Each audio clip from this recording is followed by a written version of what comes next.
가을비가 추적추적 내리는 밤이었다. 도시의 넌 사이는 젖은 아스팔트 위에서 번져나가며 현실과 비현실의 경계를 흐릿하게 만들었다. 이서연은 자신의 작은 유도도장의 문을 잠그며 마지막으로 주변을 살폈다. 서연 유도관이라는 낡은 간판 아래 그녀의 세상은 언제나 고요하고 평화로웠다. 적어도 지난 5년 동안은 그랬다. 그녀는 어깨 위로 낡은 후드티의 모자를 뒤집어 썼다. 빗줄기가 점점 굵어지고 있었고 집으로 가는 발걸음을 재촉해야 했다. 하지만 그 순간 어두운 골목 깊숙한 곳에서 날카로운 금속성 마찰음과 함께 희미한 신음소리가 들려왔다. 서연의 발걸음이 순간 그 자리에 멈췄다. 그녀의 온몸의 신경이 곤두서는 것을 느꼈다. 평범한 사람이라면 무시하고 지나쳤을 소리였다.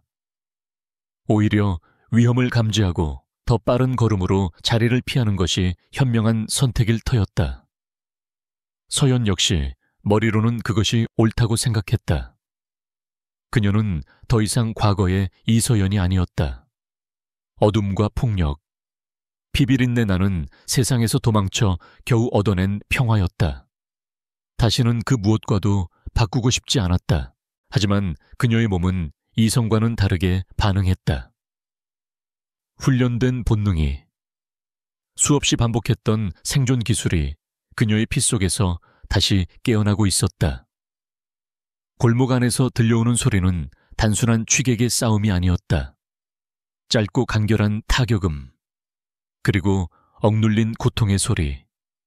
그것은 일방적인 폭력이자 명백한 살해를 품은 자들의 움직임이었다. 서연은 짧게 한숨을 내쉬었다. 모른 척할 수 없다는 것을 이미 알고 있었다. 그녀는 후드 모자를 더 깊게 눌러쓰고 숨을 죽인 채 소리가 들려온 골목으로 조용히 발을 옮겼다. 어둠 속에서 그녀의 모습은 마치 한 마리의 검은 표범처럼 민첩하고 은밀했다. 도시의 소음은 그녀의 발소리를 완벽하게 지워주었다. 골목 안은 가로등 불빛조차 제대로 닿지 않는 사각지대였다. 빗물에 젖은 쓰레기 더미에서 나는 악취가 코를 찔렀다. 서연은 벽에 몸을 기댄 채 조심스럽게 안을 살폈다. 3명의 남자가 1명을 둘러싸고 있었다. 쓰러진 남자는 값비싼 정장을 입고 있었지만 이미 옷은 흙탕물과 피로 얼룩져 원래의 모습을 잃어가고 있었다. 공격하는 남자들의 움직임은 거칠고 전문적이었다. 그들은 단순히 돈을 노리는 좀도둑이 아니었다. 조직적으로 움직이며 상대의 급소를 노리고 있었고 그중 1명의 손에는 서늘한 빛을 내뿜는 칼이 들려 있었다. 쓰러진 남자는 심하게 다친 듯 보였지만 필사적으로 저항하며 마지막까지 버티고 있었다. 하지만 수적 열세를 이기기에는 역부족이었다. 이제 그만 포기하시지, 강태준 회장님. 순순히 우리랑 같이 가주셔야겠습니다. 칼을 든 남자가 비릿한 웃음을 지으며 말했다. 그의 목소리는 빗소리에 섞여 음산하게 울렸다. 강태준, 서연은 어디선가 들어본 듯한 이름이라고 생각했지만 지금은 그것을 떠올릴 때가 아니었다. 상황은 일촉즉발의 위기로 치닫고 있었다. 서연은 주변을 빠르게 훑었다. 골목에 널려있는 빈병, 낡은 강목, 그리고 벽돌 조각. 그녀가 사용할 수 있는 무기는 널려 있었다. 하지만 가장 효과적인 무기는 그녀 자신이었다. 그녀는 자신의 몸이 기억하는 수많은 기술들을 떠올리며 최적의 공격 루트를 머릿속으로 그리기 시작했다. 심장이 차갑게 식으며 과거의 감각들이 되살아났다. 칼을 든 남자가 쓰러진 강태준의 머리채를 잡아 올리려는 순간 서연은 움직였다. 그녀는 어둠 속에서 튀어나와 가장 가까이 있던 남자의 등 뒤로 소리 없이 접근했다. 남자는 인기척을 느끼고 돌아보려 했지만 이미 늦었다. 서연의 손이 그의 목과 어깨를 정확히 가격했고 남자는 비명조차 지르지 못한 채 그대로 쓰러졌다. 갑작스러운 동료의 실신에 나머지 두 남자가 당황한 틈을 타 서연은 망설이지 않았다. 그녀는 바닥에 떨어진 소의 파이프를 발로 걷어차 손에 쥐고는 칼을 든 남자에게 달려들었다. 남자는 반사적으로 칼을 휘둘렀지만 서연의 움직임은 그의 예상을 훨씬 뛰어넘었다. 그녀는 몸을 낮춰 칼날을 피함과 동시에 쇠 파이프로 그의 손목을 강하게 내리쳤다. K의학, 뼈가 부러지는 소리와 함께 남자의 손에서 칼이 떨어져 나갔다. 서연은 그 기회를 놓치지 않고 남자의 복부를 걷어찼고 그는 뒤로 몇 걸음 물러나며 벽에 부딪혔다. 마지막 남은 자가 공포에 질린 얼굴로 서연을 바라보았다. 후드 모자 아래로 보이는 그녀의 눈은 감정 없이 차갑게 빛나고 있었다. 남자는 겁에 질려 도망치려 했지만 서연은 그보다 빨랐다. 그녀는 바닥을 박차고 달려가 남자의 다리를 걸어 넘어뜨렸다. 땅에 쓰러진 남자의 관절을 꺾어 완벽하게 제압하는 데는 불과 몇 초도 걸리지 않았다. 골목 안에는 빗소리와 함께 세 남자의 고통스러운 신음소리만이 가득 찼다. 모든 것이 순식간에 일어난 일이었다.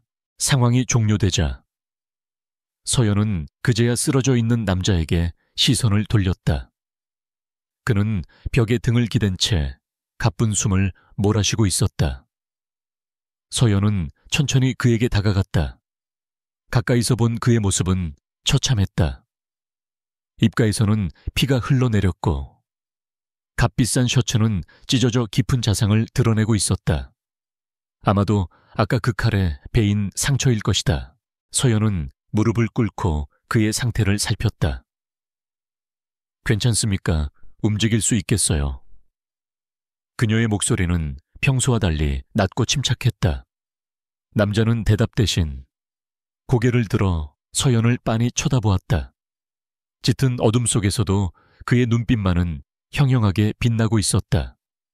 그 눈에는 고통이나 두려움이 아닌 날카로운 분석과 냉정한 판단력이 담겨 있었다. 그는 자신을 구해준 사람이 누구인지, 어떤 능력을 가졌는지, 그리고 어떤 의도를 가지고 있는지를 순식간에 파악하려는 듯 보였다. 심각한 부상을 입은 사람이라고는 믿기지 않을 정도로 그의 정신은 또렷했다. 서연은 그의 그런 눈빛에 순간적으로 압도당하는 느낌을 받았다. 보통 사람은 아니라는 것을 직감할 수 있었다. 과다출혈입니다. 지혈하지 않으면 위험해요. 서연은 자신의 셔츠 소매를 찢어 그의 상처를 능숙하게 압박했다. 그녀의 손놀림은 망설임이 없었고 응급처치에 매우 익숙해 보였다. 남자는 자신의 상처를 지혈하는 그녀의 손과 얼굴을 번갈아가며 묵묵히 지켜볼 뿐이었다. 그의 시선은 집요하고 끈질겼다. 누구지? 남자가 마침내 입을 열었다. 그의 목소리는 낮고 갈라져 있었지만 그 안에는 사람을 복종하게 만드는 듯 단 특유의 권위가 서려 있었다. 서연은 그의 질문에 대답하지 않았다. 그녀의 임무는 여기까지였다.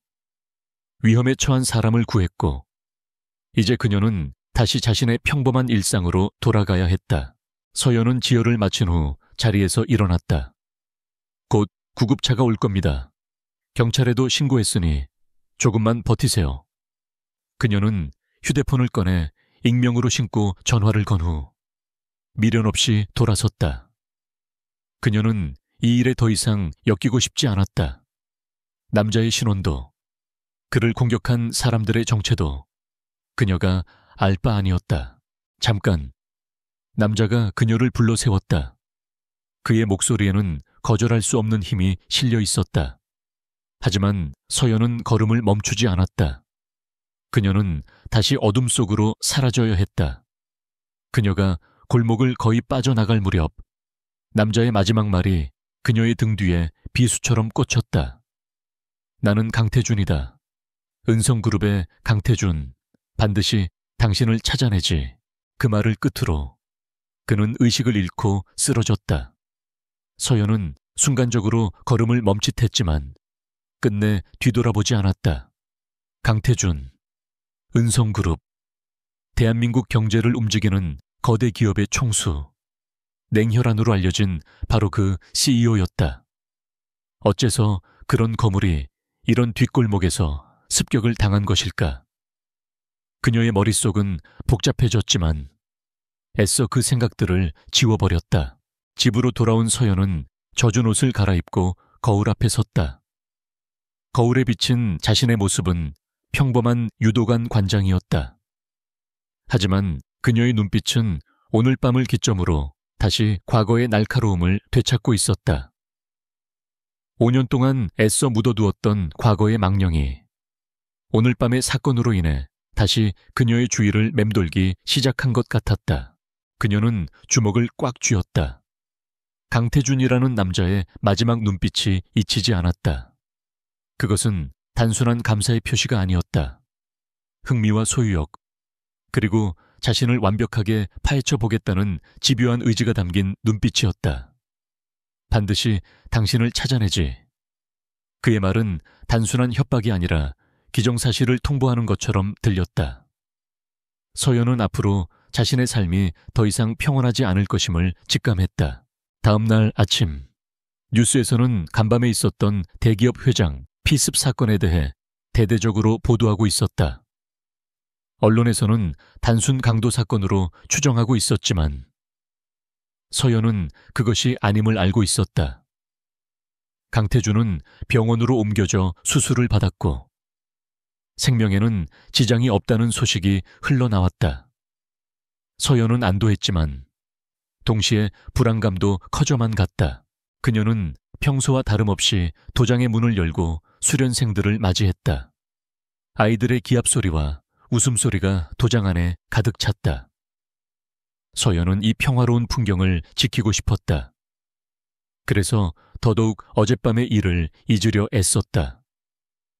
하지만 도장의 창문 너머로 보이는 낯선 검은색 세단 한 대가 그녀의 신경을 거슬리게 했다. 그 차는 아침부터 계속 같은 자리에 서 있었다. 누군가가 자신을 감시하고 있다는 불길한 예감이 들었다. 강태준, 그가 정말로 자신을 찾기 시작한 것일까? 서연은 수업에 집중하려 했지만 등 뒤에서 느껴지는 차가운 시선 때문에 마음이 편치 않았다. 그녀의 평화로운 일상에 이미 균열이 가기 시작하고 있었다. 수업이 끝나고 마지막 수련생까지 집으로 돌려보낸 후 서연은 도장에 홀로 남았다. 그녀는 창밖을 내다보았다. 검은색 세단은 여전히 그 자리에 있었다. 서연은 결심한 듯 문을 열고 차가 있는 곳으로 걸어갔다. 그녀가 차에 가까워지자 뒷좌석의 창문이 스르륵 내려갔다. 그 안에는 말끔한 정장 차림의 남자가 앉아 있었다. 이서연 씨, 맞으십니까? 남자는 정중했지만 그의 눈빛은 날카롭게 서연을 훑고 있었다. 우리 회장님께서 뵙고 싶어 하십니다. 그의 말은 부탁이 아니라 명령에 가까웠다. 서연은 아무 말도 하지 않았다. 올 것이 왔다고 생각했다. 그녀는 도망칠 수도 거부할 수도 없다는 것을 깨달았다. 강태준이라는 남자는 그녀가 생각했던 것보다 훨씬 더 거대한 존재였다. 결국 서연은 그들이 내민 손을 뿌리치지 못했다. 그녀는 조용히 검은 세단의 뒷좌석에 올라탔다. 차는 미끄러지듯 부드럽게 출발하여 그녀가 한 번도 가본 적 없는 세계를 향해 나아갔다. 차창 밖으로 익숙했던 동네의 풍경이 빠르게 스쳐 지나갔다. 그녀는 지난 5년간 공들여 쌓아 올린 평화로운 성벽이 무너져 내리는 소리를 들었다. 차가 도착한 곳은 서울 시내가 한눈에 내려다 보이는 최고급 병원의 VVIP 병실이었다. 복되는 경호원들이 삼엄하게 경비를 서고 있었고 공기마저 무겁게 가라앉아 있었다. 서연은 안내를 받아 병실 문 앞에 섰다. 문이 열리자 침대에 비스듬히 기대앉아 있는 강태준의 모습이 보였다. 그는 환자복을 입고 있었지만 그의 위압감은 조금도 줄어들지 않았다. 드디어 만나는군. 강태준이 낮은 목소리로 말했다. 그의 눈은 여전히 그날 밤처럼 서연을 꿰뚫어 보고 있었다. 당신을 찾는데 조금 시간이 걸렸어. 생각보다 더 꼭꼭 숨어 있더군. 그의 말에는 칭찬인지 비난인지 모를 미묘한 감정이 섞여 있었다.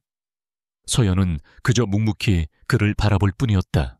강태준은 손짓으로 옆에 있던 비서에게 서류 봉투 하나를 건네받았다. 그리고 그것을 서연 앞에 테이블 위로 던졌다. 열어봐. 그의 명령에 서연은 잠시 망설이다가 봉투를 열었다. 안에는 그녀의 과거 기록이 담긴 서류들이 들어있었다. 국정원 특수요원 시절의 훈련 기록, 임무 보고서, 그리고 그녀가 그토록 잊고 싶었던 마지막 임무의 실패 기록까지. 이서연, 코드네임 이카루스, 대테러 및 정보 분석 전문가, NIS 최고의 요원 중 한 명이었지만 5년 전 베이루트에서 동료를 잃은 임무 실패 후 자취를 감췄지. 강태준은 마치 그녀의 인생을 요약해서 읽어주는 것처럼 담담하게 말했다. 서연의 얼굴이 차갑게 굳어졌다.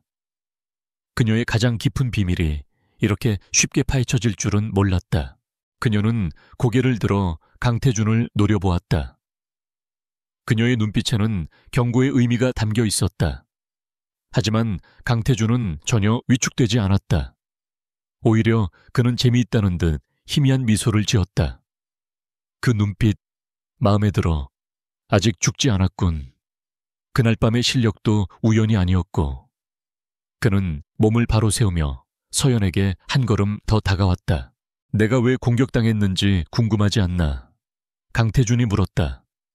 단순 강도가 아니라는 것쯤은 당신도 짐작했겠지. 이건 전쟁이야. 내 사업, 내 제국을 통째로 삼키려는 놈들과의 전쟁. 그리고 그 전쟁에서 나는 당신 같은 사람이 필요해. 그의 목소리는 차분했지만 그 안에 담긴 야망과 결의는 용암처럼 뜨거웠다. 서연은 그의 제안이 무엇을 의미하는지 즉시 알아차렸다. 그녀는 고개를 저었다. 나는 더 이상 그런 일 안 합니다. 사람을 구하고 싸우고 죽이는 일 모두 과거에 버리고 왔습니다. 그녀의 목소리는 단호했다. 하지만 강태준은 포기하지 않았다. 그는 서연의 가장 약한 부분을 건드렸다. 그 평화로운 유도관, 지키고 싶지 않나. 그의 말에 서연의 눈빛이 흔들렸다. 나의 적들은 수단과 방법을 가리지 않아.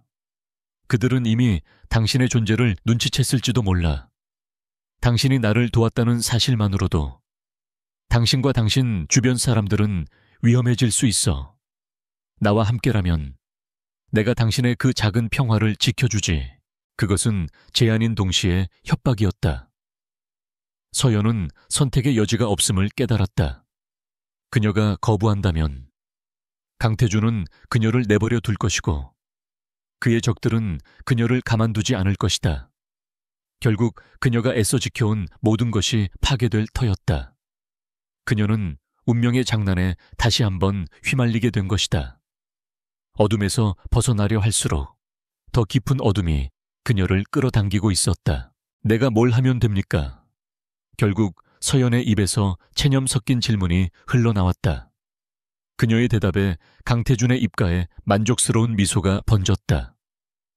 그는 처음부터 그녀가 거절하지 못할 것이라는 사실을 알고 있었다. 그는 사람을 다루는 데 있어서는 천재적인 재능을 가진 남자였다. 내 곁에서 나를 지켜. 그리고 내 적들의 배후를 밝혀내. 당신의 능력이라면 충분히 할 수 있을 거야. 강태준은 서연에게 계약서 한 장을 내밀었다. 이건 계약서야. 보수는 당신이 상상하는 그 이상일 거다.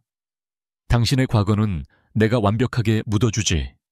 대신 당신의 모든 능력은 이제부터 오직 나를 위해서만 쓰이는 거다.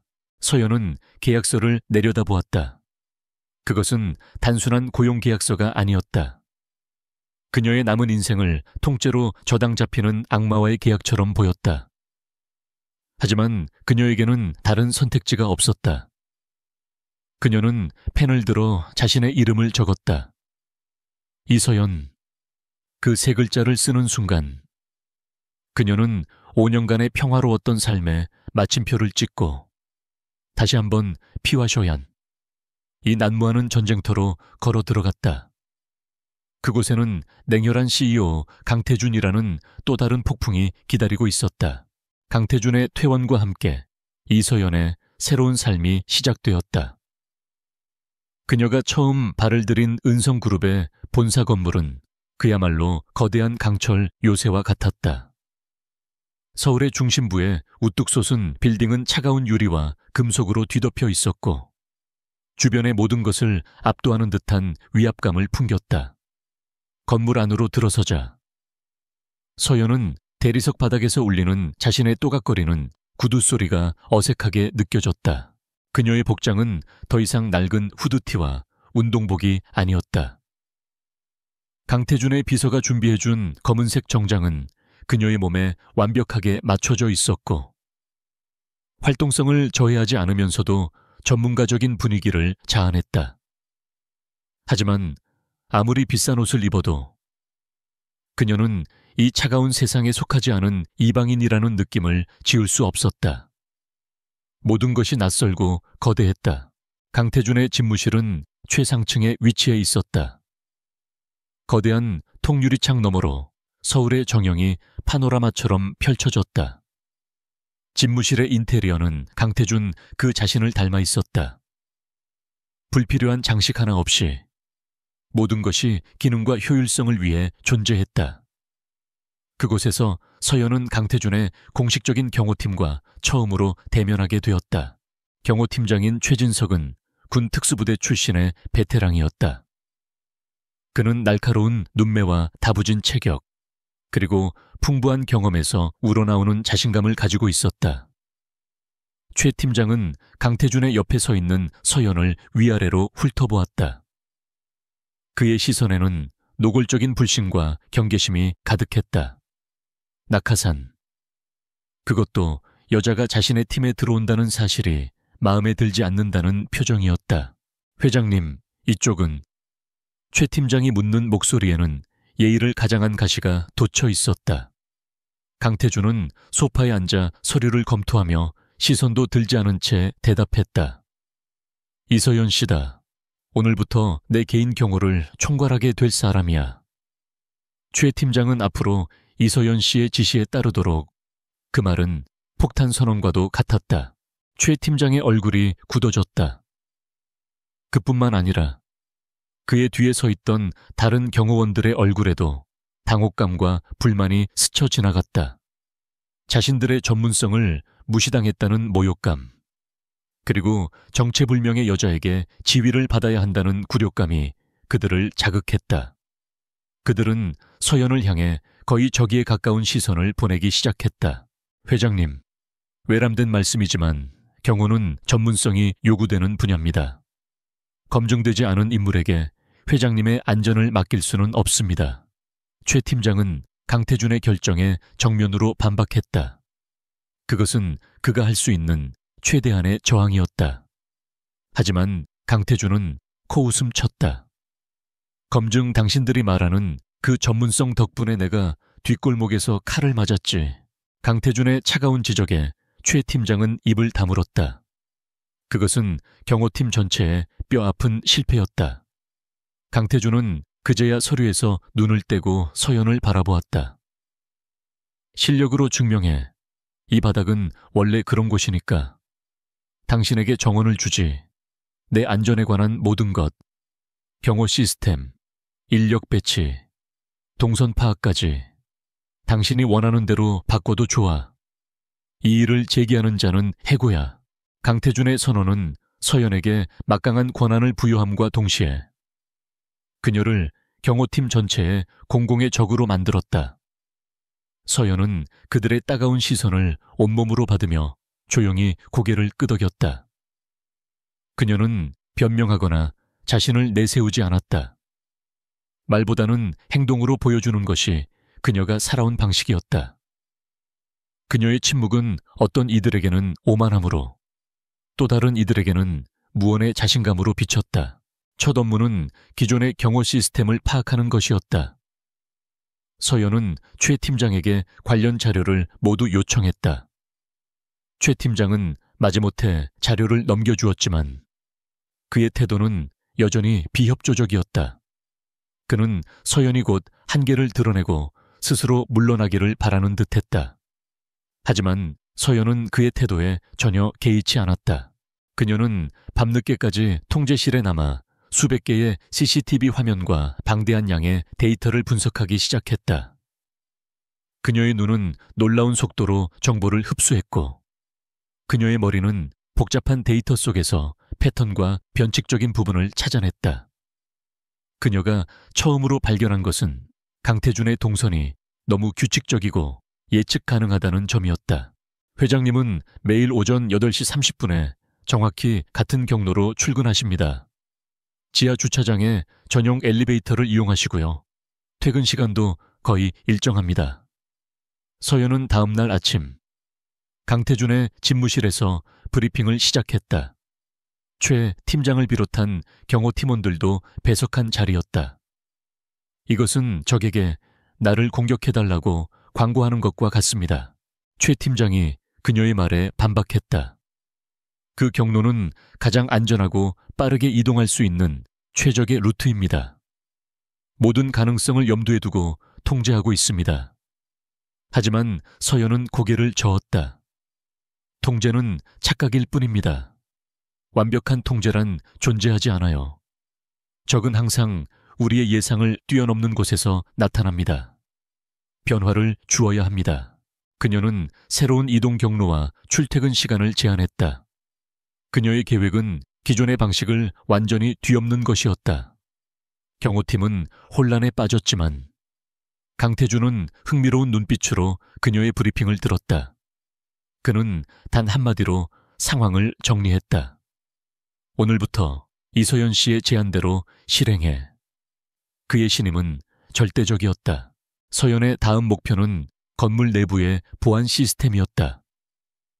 그녀는 건물의 모든 설계도와 보안구역 설정 자료를 검토했다. 그리고 그녀는 이상한 점을 발견했다.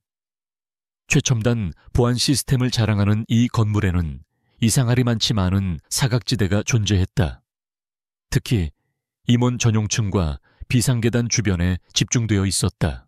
그녀는 직접 현장을 확인하기 위해 건물 곳곳을 돌아다녔다. 그녀의 예리한 눈은 경호팀이 무심코 지나쳤던 사소한 것들을 놓치지 않았다. 비상계단의 센서가 특정 각도에서 작동하지 않는다는 점, VIP 라운지의 환풍구가 외부와 직접 연결되어 있다는 점 등 그녀는 마치 건물에 숨겨진 혈관을 찾아내듯 취약점들을 하나씩 지적해 나갔다. 최 팀장과 팀원들은 마지못해 그녀를 따라다녔지만 그녀가 찾아내는 문제점들 앞에서 점점 할 말을 잃어갔다. 그들이 수년간 완벽하다고 믿었던 시스템에 이렇게 많은 구멍이 있었다는 사실을 인정하고 싶지 않았지만 서연의 지적은 너무나도 논리적이고 명확했다. 그녀는 단순한 싸움꾼이 아니라 치밀한 분석가이자 전략가였다. 그러던 중 서연은 강태준이 피습당했던 그날의 CCTV 기록을 분석하다가 결정적인 단서를 발견했다. 사건 발생 직전 강태준의 차량이 지나갔던 골목 입구를 비추는 카메라의 영상이 약 3초간 끊기는 현상이 있었다. 너무나도 짧은 순간이라 이전의 분석에서는 시스템 오류로 치부하고 넘어갔던 부분이었다. 하지만 서연은 그것이 단순한 오류가 아니라고 판단했다. 영상이 끊기기 직전 화면 구석에 아주 희미하게 검은색 오토바이 한 대가 스쳐 지나갔다. 그리고 영상이 다시 연결되었을 때 그 오토바이는 사라지고 없었다.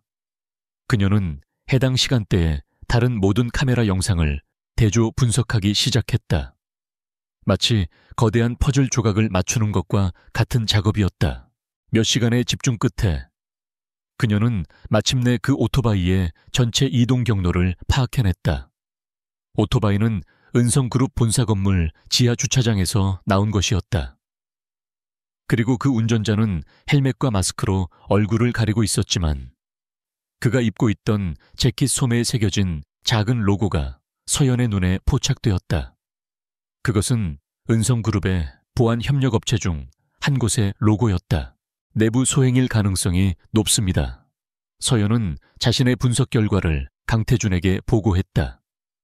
단순히 정보를 유출하는 수준이 아니라 공격에 직접 가담한 조력자가 내부에 있다는 뜻입니다. 그녀의 보고에 회의실의 공기는 얼음장처럼 차가워졌다.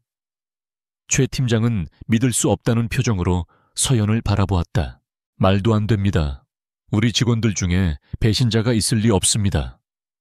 최 팀장이 강력하게 부인했지만 서연은 흔들리지 않았다. 감정적으로 판단할 문제가 아닙니다. 증거가 말해주고 있습니다. 이 오토바이 운전자를 찾아야 합니다. 그리고 그가 누구의 지시를 받았는지 알아내야 합니다. 강태준은 눈을 감고 잠시 생각에 잠겼다. 그의 주변에는 항상 적들이 들끓었지만 자신의 가장 가까운 곳에 배신자가 있다는 사실은 그에게도 큰 충격이었다. 그는 마침내 눈을 뜨고 서연을 바라보았다. 그의 눈에는 분노와 함께 서연에 대한 깊은 신뢰가 담겨 있었다. 그녀는 단 며칠 만에 다른 사람들이 몇 주간 찾아내지 못한 것을 발견해냈다. 조하, 그 오토바이 운전자, 당신이 직접 찾아내. 최 팀장, 지금부터 경호팀은 이서연 씨의 수족처럼 움직여. 토 달지 말고 무조건 복종해. 이건 명령이다. 강태준의 단호한 목소리에 더 이상 아무도 이의를 제기하지 못했다. 경호팀원들은 마침내 서연을 다른 눈으로 보기 시작했다. 그녀는 더 이상 낙하산이 아니었다. 그들의 목숨을 구할 수도 혹은 앗아갈 수도 있는 유능한 지휘관이었다. 서연은 곧바로 조사를 시작했다. 그녀는 보안협력업체의 직원 명단과 그날의 출입 기록을 대조했다. 수십 명의 용의자가 리스트에 올랐다. 그녀는 그들의 신상 정보와 재정 상태, 최근 통화 기록까지 샅샅이 훑었다. 그녀의 정보 수집 능력은 국정원 요원 시절의 경험을 통해 단련된 것이었다. 평범한 경호원들은 상상도 할 수 없는 영역이었다. 마침내 그녀는 한 명의 용의자를 특정했다. 외곽 보안 시스템을 담당하는 박영수라는 직원이었다. 그는 최근 갑자기 거액의 빚을 청산했고 그의 금융거래 내역에는 의심스러운 자금 흐름이 포착되었다. 그리고 그날 그는 비번이었음에도 불구하고 회사 근처에서 그의 휴대폰 신호가 잡혔다. 모든 조각들이 하나의 그림을 완성하고 있었다. 서연은 덫을 놓기로 결정했다. 그녀는 일부러 잘못된 정보를 흘려 박영수를 자극했다. 강태준이 곧 비공식적인 경로로 해외 기술 탈취와 관련된 중요한 증거를 입수할 것이라는 거짓 정보를 내부 통신망에 퍼뜨린 것이다. 만약 박영수가 배신자라면 그는 이 정보를 자신의 주인이 내래 견에게 보고하고 증거를 빼돌리려 움직일 것이 분명했다.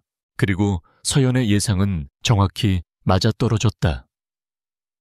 그날 밤 박영수는 서버실에 몰래 잠입하려다 현장에서 대기하고 있던 서연과 경호팀에게 붙잡혔다. 궁지에 몰린 그는 격렬하게 저항했지만 서연은 단 몇 한 만에 그를 완벽하게 제압했다.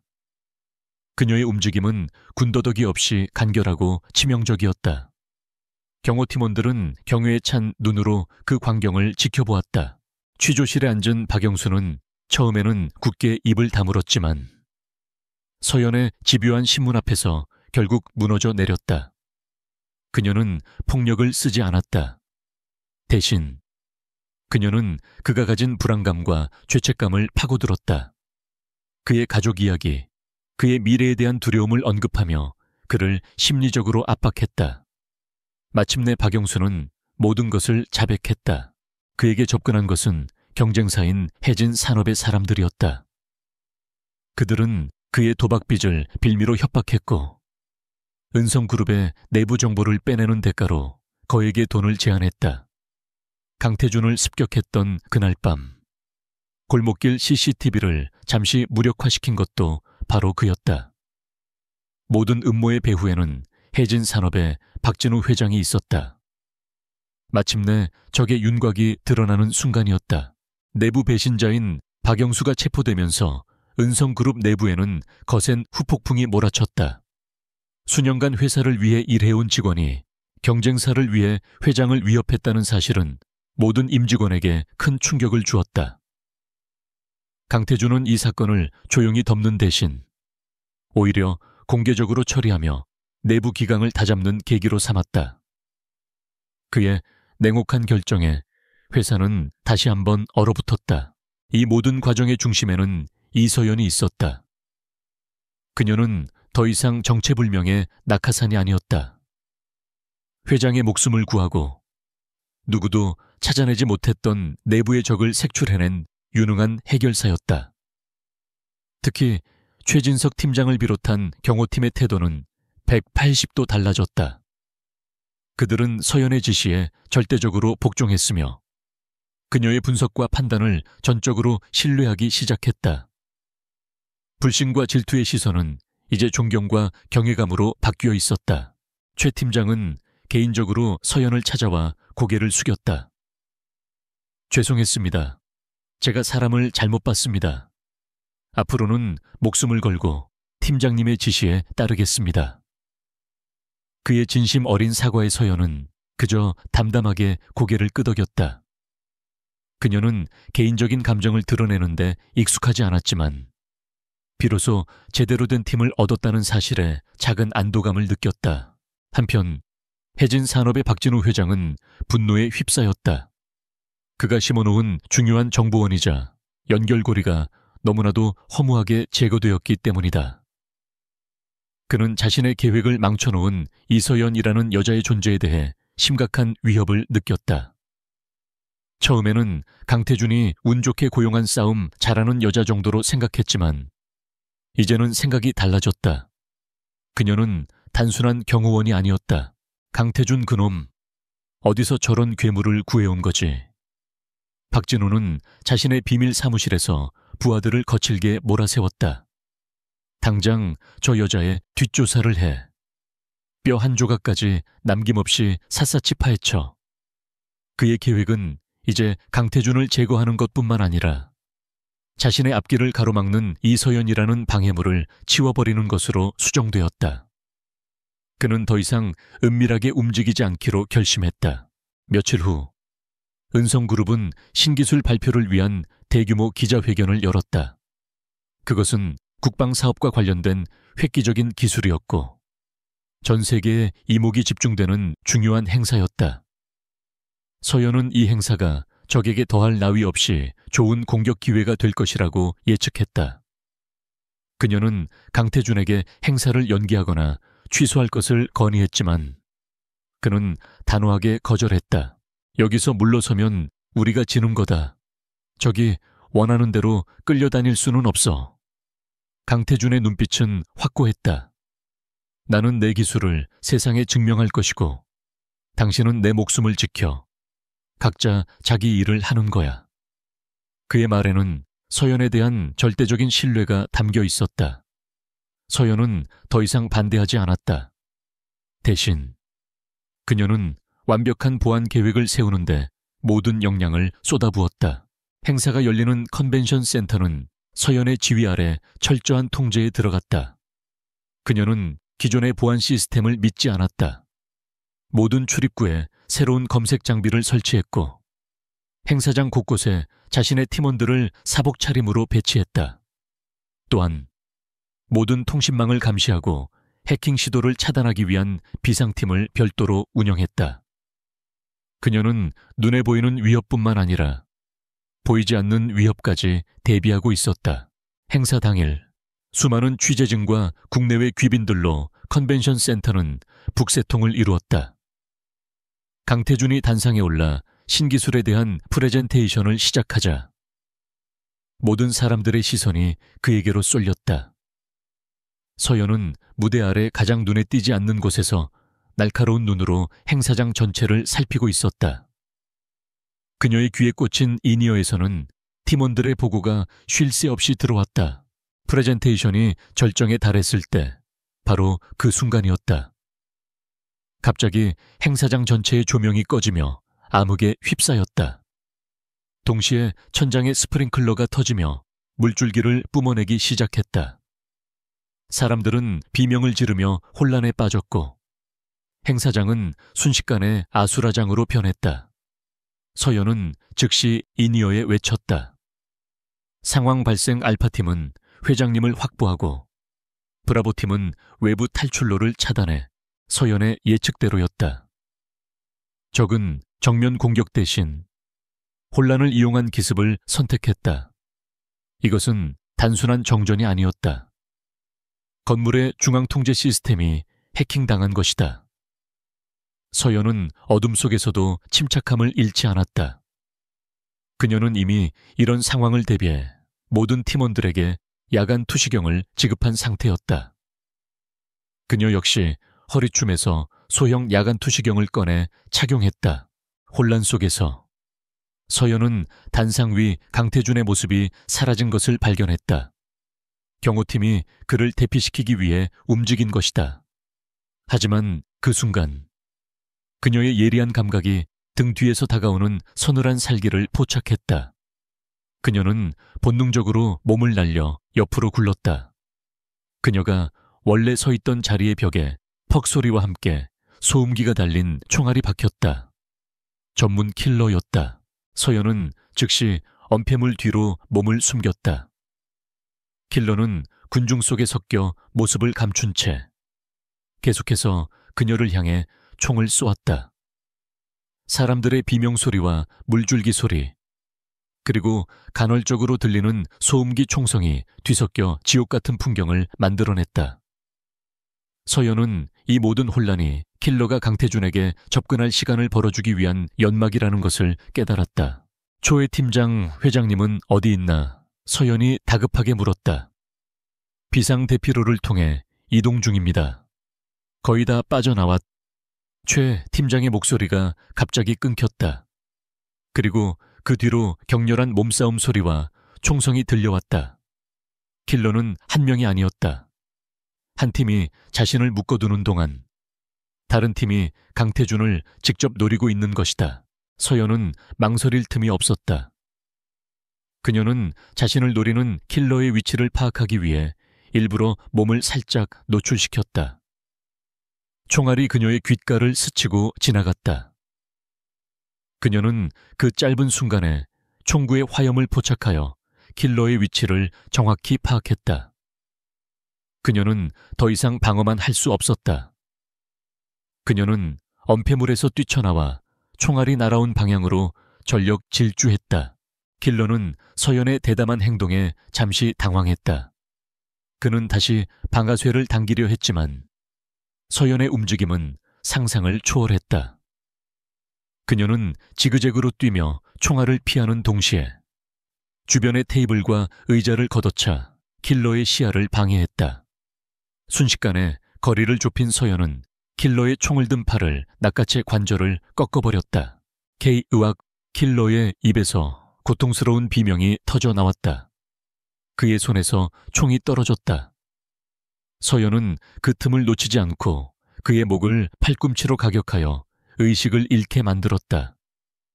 킬러 한 명을 제압하는데 불과 10초도 걸리지 않았다.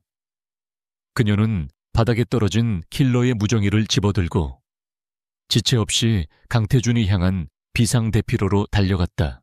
비상대피로는 이미 처참한 전쟁터로 변해 있었다. 최 팀장을 비롯한 경호원들이 검은 옷을 입은 괴한들과 필사적으로 싸우고 있었다. 그들은 수적으로 열세였지만 강태준을 보호하기 위해 한치의 물러섬도 없이 버티고 있었다. 서연은 지체 없이 전투에 합류했다. 그녀의 등장은 전세에 즉각적인 변화를 가져왔다. 그녀는 마치 춤을 추는 것처럼 괴한들 사이를 파고들었다. 그녀의 손과 발이 무자비하게 움직이며 적들의 급소를 정확히 가격했다. 그녀는 단순히 싸우는 것이 아니었다. 그녀는 전장을 읽고 있었고 가장 효율적인 방법으로 적을 무력화시켰다. 그녀의 압도적인 실력 앞에 괴한들은 하나둘씩 쓰러져 나갔다. 마침내 마지막 괴양까지 모두 제압했을 때 서연은 숨을 고르며 강태준을 돌아보았다. 그는 최 팀장의 부축을 받고 있었지만 다행히 다친 곳은 없어 보였다. 하지만 그의 얼굴은 분노로 창백하게 굳어 있었다. 자신의 신기술 발표회가 엉망이 된 것, 그리고 자신의 사람들인 경호원들이 피를 흘리며 쓰러져 있는 모습에 그는 참을 수 없는 분노를 느끼고 있었다. 그의 시선이 서연에게 닿았다. 젖은 머리카락과 옷, 그리고 얼굴에 묻은 작은 상처에도 불구하고 서연은 그 어느 때보다도 강하고 믿음직스러워 보였다. 그녀는 이 모든 혼란과 폭력의 한가운데서 그를 지키는 견고한 방패처럼 서 있었다. 강태준은 자신도 모르게 안도감을 느꼈다. 그가 태어나서 처음으로 누군가에게 의지하고 싶다는 감정을 느낀 순간이었다. 상황 종료됐습니다. 부상자를 확인하고 현장을 확보해 주십시오. 서연은 킬러의 무정의를 통해 경찰 특공대 출동을 요청한 후 침착하게 상황을 수습하기 시작했다. 그녀의 지휘 아래 경호팀은 일사불란하게 움직였다. 이 끔찍한 혼란 속에서도 그녀의 존재감은 모든 것을 통제하는 구심점 역할을 했다. 사건이 어느 정도 정리된 후 서연은 강태준과 함께 그의 집무실로 돌아왔다. 두 사람 사이에는 무거운 침묵이 흘렀다. 서연은 젖은 재킷을 벗어 소파에 걸쳐놓고 창밖을 내다보았다. 강태준은 그런 그녀의 뒷모습을 말없이 바라보고 있었다. 그는 오늘 밤 그녀가 아니었다면 자신이 어떻게 되었을지 상상하고 싶지 않았다. 박진우, 그자가 이렇게까지 나올 줄은 몰랐군. 강태준이 마침내 입을 열었다. 그의 목소리에는 차가운 분노가 서려 있었다. 이건 단순한 사업 경쟁이 아니야. 모든 걸 걸고 나를 파멸시키겠다는 선전포고다. 그는 주먹을 꽉 쥐었다. 자신의 제국이 외부의 적에 의해 흔들리는 것을 그는 용납할 수 없었다. 서연이 천천히 돌아보았다. 오늘 투입된 킬러들은 일반 용병이 아니었습니다. 특수훈련을 받은 전문가들이었어요. 박진우 회장 뒤에 더 거대한 세력이 있을 가능성을 배제할 수 없습니다. 그녀의 분석은 냉정하고 현실적이었다. 그녀는 결코 상대를 과소평가하지 않았다. 당신 덕분에 살았어. 강태준이 불쑥 말했다. 그의 목소리는 평소와 달리 부드러웠다. 고맙다는 말을 하려는 거야. 태어나서 누군가에게 감사 인사를 해본 기억이 거의 없는 그로서는 매우 어색한 순간이었다. 서연은 그의 말에 희미하게 미소를 지었다. 제 임무일 뿐입니다. 하지만 두 사람 모두 알고 있었다. 이것은 더 이상 단순한 임무나 계약 관계가 아니었다. 그들은 이제 거대한 음모에 맞서 함께 싸워야 하는 공동 운명체였다. 서로의 등을 맡길 수 있는 유일한 파트너. 오늘 밤의 사건은 그들의 관계를 더욱 단단하게 묶어주는 계기가 되었다. 차가운 CEO와 그림자 같은 경호원. 두 사람의 진짜 전쟁은 이제부터 시작이었다. 기자회견장 테러 사건은 강태준과 박진우의 전쟁을 새로운 국면으로 이끌었다. 박진우는 이서연이라는 강력한 방패가 있는 한 물리적인 공격으로는 강태준을 제거하기 어렵다는 사실을 뼈저리게 깨달았다. 그는 전략을 수정했다. 이제부터는 강태준의 몸이 아니라 그가 이룩한 제국, 은성그룹 자체를 서서히 무너뜨리는 방식으로 싸움을 걸어오기 시작했다. 전쟁의 양상은 총성 없는 암투로 변모했다. 해진 산업은 언론을 이용해 은성그룹의 재무 상태에 대한 악성 루머를 퍼뜨리기 시작했다. 주가가 폭락했고 투자자들의 불안감은 커져만 갔다. 동시에 은성그룹의 핵심 연구원들과 임원들에게는 비밀리에 거액의 스카우트 제의가 들어갔다. 조직을 내부에서부터 흔들려는 고도의 심리전이었다. 강태준은 연이어 터지는 악재에 극도로 예민해졌다. 그는 밤낮을 가리지 않고 회의를 소집하며 사태 수습에 나섰지만 보이지 않는 적의 공격은 막아내기가 쉽지 않았다. 그는 자신의 집무실에서 홀로 고뇌에 잠겼다. 이 싸움은 단순히 기업을 지키는 것을 넘어 그의 자존심과 모든 것이 걸린 싸움이었다. 이러한 변화를 가장 먼저 감지한 것은 이서연이었다. 그녀는 더 이상 강태준의 그림자처럼 붙어 다니는 경호원의 역할에만 머무를 수 없음을 직감했다. 적의 공격 방식이 바뀌었다면 방어 방식 또한 바뀌어야 했다. 그녀는 강태준에게 자신의 새로운 역할을 제안했다. 이제부터는 회장님의 몸뿐만 아니라 이 회사 전체를 지켜야 합니다. 그녀의 말에 강태준은 고개를 들어 그녀를 바라보았다. 그의 눈에는 이미 깊은 신뢰가 자리 잡고 있었다. 그는 서연이 단순한 경호원이 아니라 국정원 최고의 요원이었음을 기억했다. 그녀의 진짜 능력은 위기 상황에서의 정보 분석과 역공작 능력이었다. 뭘 어떻게 하자는 거지? 강태준이 물었다. 제가 직접 회장님 직속의 위기관리팀을 만들겠습니다. 팀의 목표는 단 하나, 해진 산업의 모든 공작을 사전에 파악하고 무력화시키는 것입니다. 단순한 방어가 아니라 적극적인 역정보 활동을 통해 적을 교란시켜야 합니다. 서연의 목소리에는 흔들림 없는 자신감이 배어 있었다. 그녀의 눈은 다시 과거의 이카루스로 돌아가 예리하게 빛나고 있었다. 강태준은 망설이지 않았다. 그는 즉시 서연에게 정원을 위임했다. 이서연은 은성그룹의 공식적인 직책이 아닌 오직 회장에게만 직접 보고하는 비밀 조직의 수장이 되었다. 그녀는 기존의 경호 팀원들 중에서 정보 분석과 IT 기술에 능한 인재들을 선발하고 외부에서 신뢰할 수 있는 전문가들을 비밀리에 영입하여 자신만의 팀을 꾸렸다.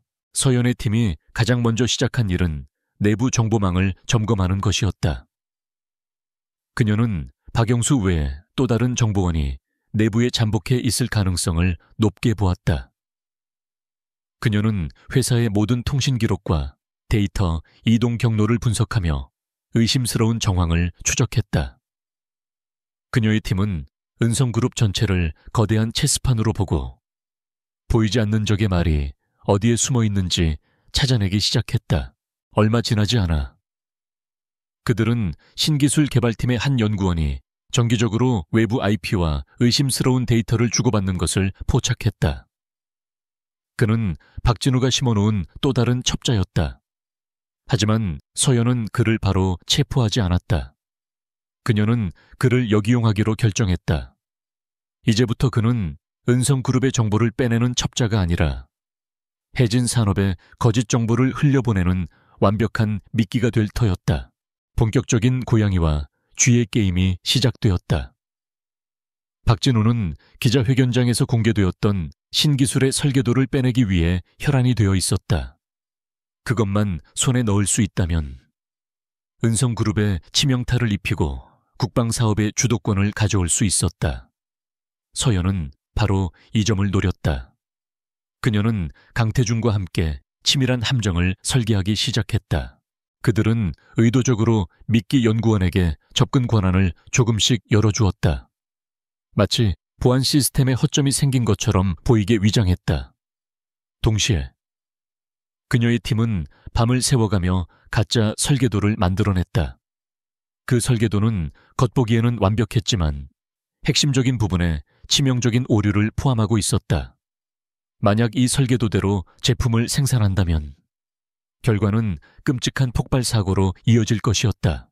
이 미끼를 박진우가 물까요?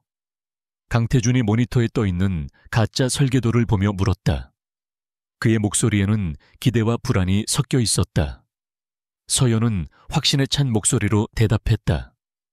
그는 물 수밖에 없습니다.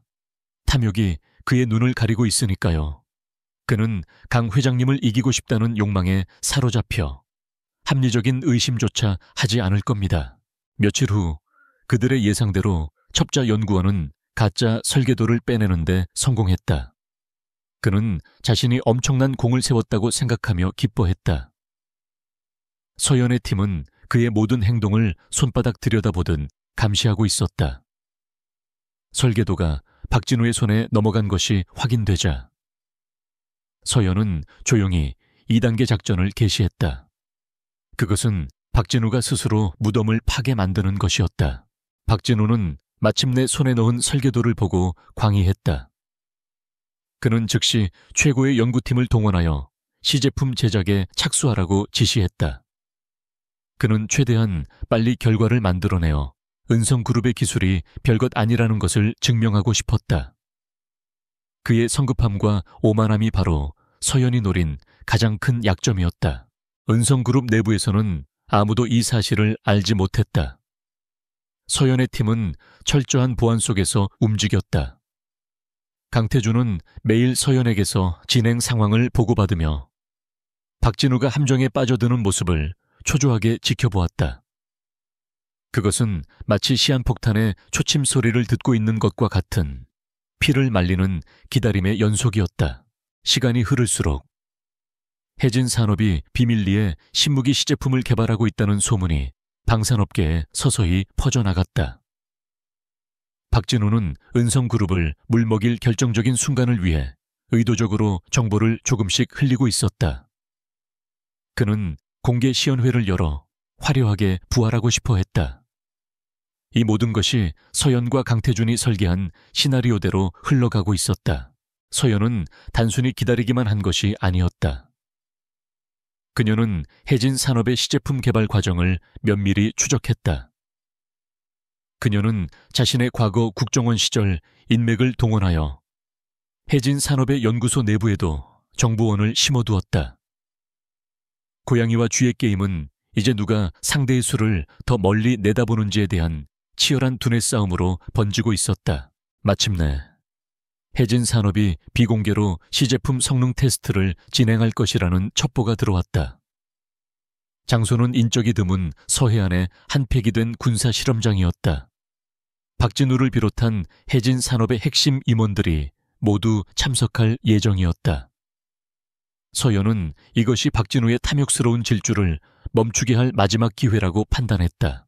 이제 곧 쇼가 시작될 겁니다. 서연이 실험장 주변이 보이는 위성사진을 모니터에 띄우며 강태준에게 말했다. 그녀의 얼굴은 차갑고 침착했지만 그녀의 눈은 사냥감을 눈앞에 둔 맹수처럼 빛나고 있었다.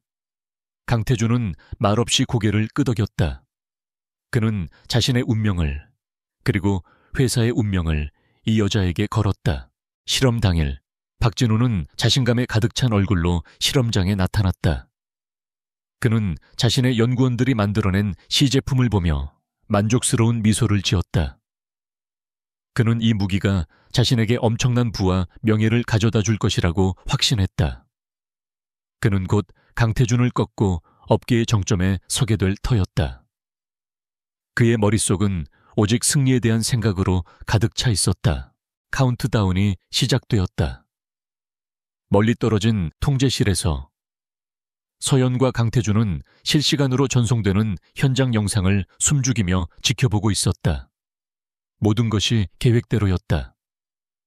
이제 남은 것은 박진우가 자신의 손으로 직접 파멸의 스위치를 누르는 것뿐이었다. 팽팽한 긴장감이 통제실의 공기를 가득 메웠다.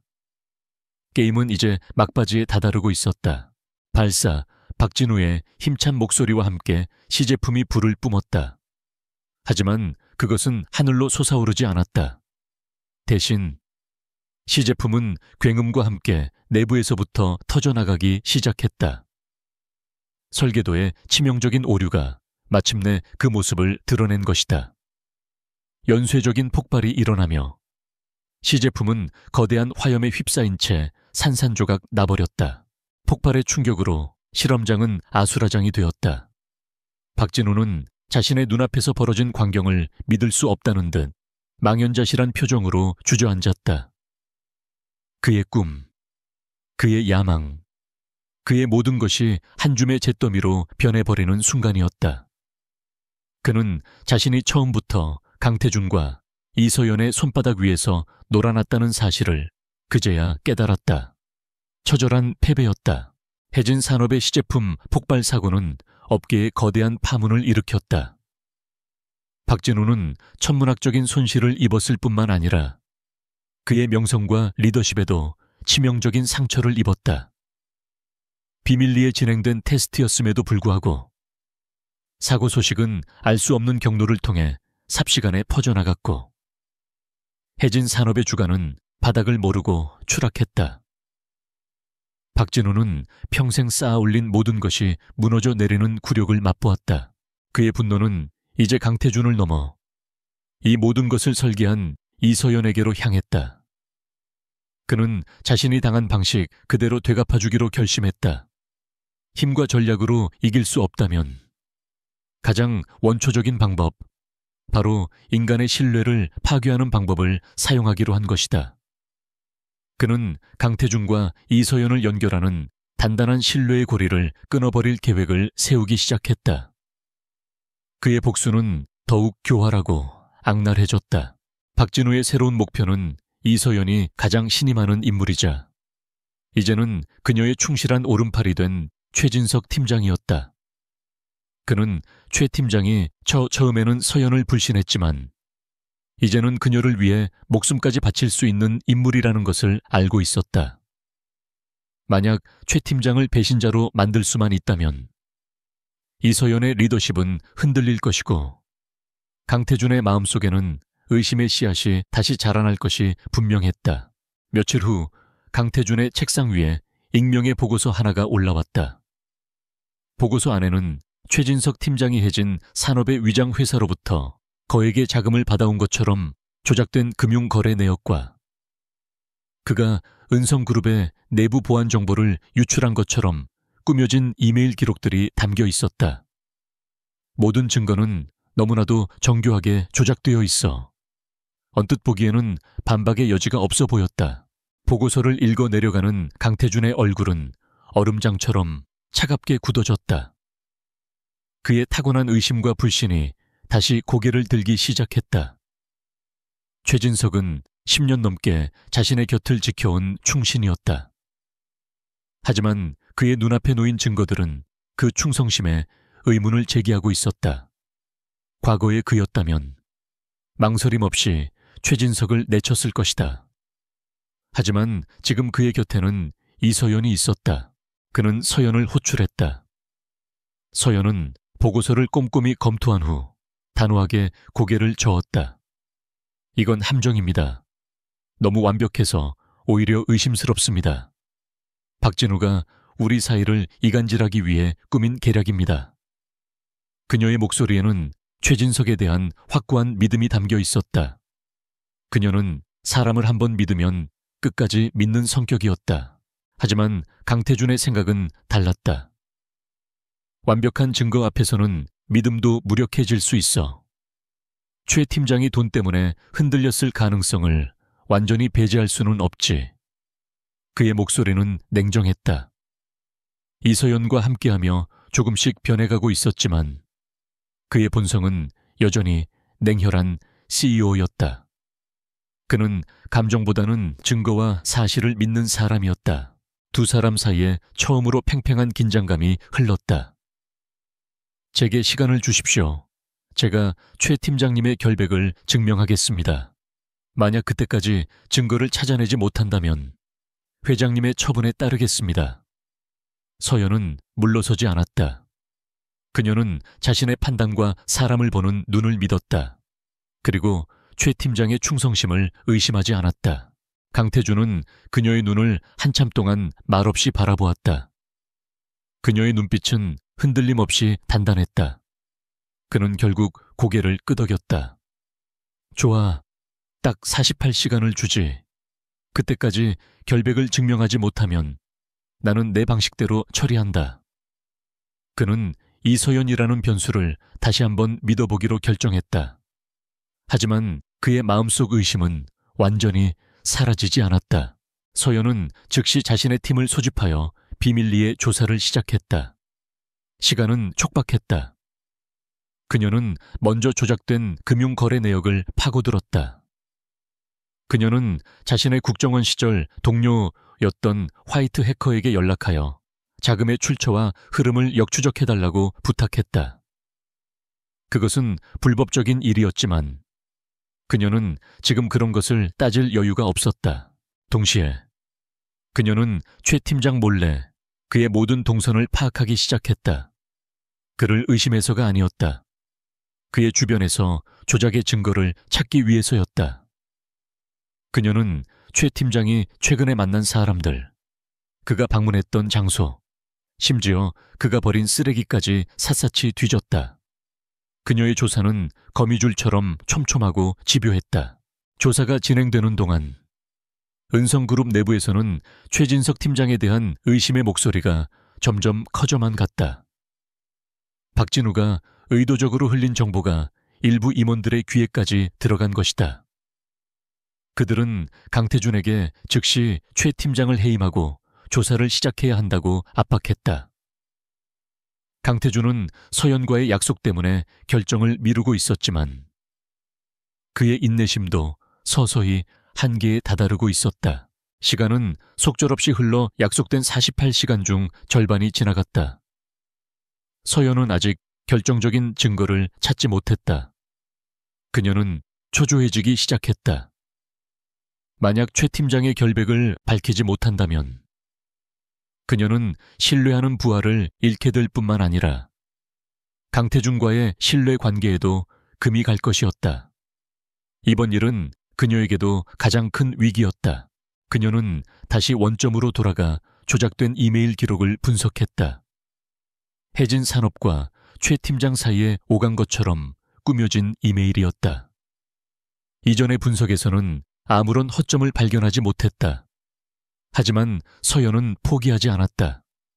그녀는 이메일의 헤더 정보부터 시작하여 아주 미세한 데이터 조각까지 하나하나 분해하고 재조립하기 시작했다. 몇 시간 동안의 사투 끝에 그녀는 마침내 아주 작은 불일치를 발견했다. 이메일이 발송된 서버의 타임스탬프와 메일 본문에 기록된 시간이 정확히 0.3초 차이가 나는 것을 발견한 것이다. 일반적인 시스템에서는 절대 발생할 수 없는 미세한 오차였다. 이것은 누군가가 서버 시간을 인위적으로 조작했다는 강력한 증거였다. 찾았어. 서연의 입에서 나지막한 탄성이 터져 나왔다. 이것만으로는 부족했다. 누가 어떻게 조작했는지를 밝혀내야 했다. 그녀는 즉시 해당 서버의 접속 로그를 추적했다. 그리고 그녀는 놀라운 사실을 발견했다. 문제의 이메일이 조작된 시간에 서버에 접속한 것은 외부 해커가 아니었다. 바로 은성그룹 내부의 IP였다. 또 다른 내부에 적이 있다는 뜻이었다. 박영수 외에 훨씬 더 깊숙한 곳에 숨어있는 첩자가 이 모든 일을 꾸민 것이다. 서연은 등골이 서늘해지는 것을 느꼈다. 적은 그녀가 생각했던 것보다 훨씬 더 가까이에 있었다. 그녀는 즉시 해당 IP의 사용자를 추적했다. 그 결과는 충격적이었다. IP의 주인은 바로 강태준의 비서실 소속 직원이었다. 그는 오랫동안 강태준을 보조하며 신임을 얻어온 인물이었다. 아무도 그를 의심하지 않았다. 서연은 박진우가 얼마나 치밀하게 2중, 3중의 첩자를 심어놓았는지 깨닫고 혀를 내둘렀다. 그녀는 곧바로 강태준에게 달려갔다. 시간은 이제 몇 시간 남지 않은 상태였다. 서연이 강태준의 집무실 문을 열었을 때 그곳에는 강태준뿐만 아니라 다른 임원들도 함께 있었다.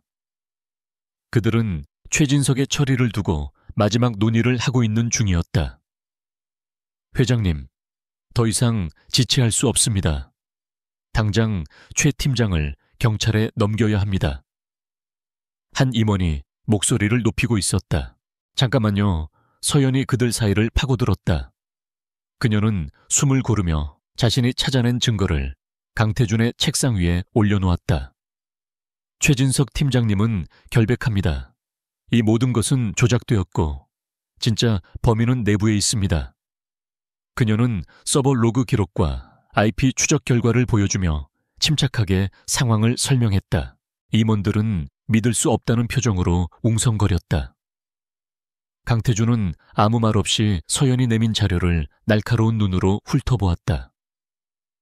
그의 얼굴에는 어떤 감정도 드러나지 않아 그가 무슨 생각을 하는지 아무도 알 수 없었다.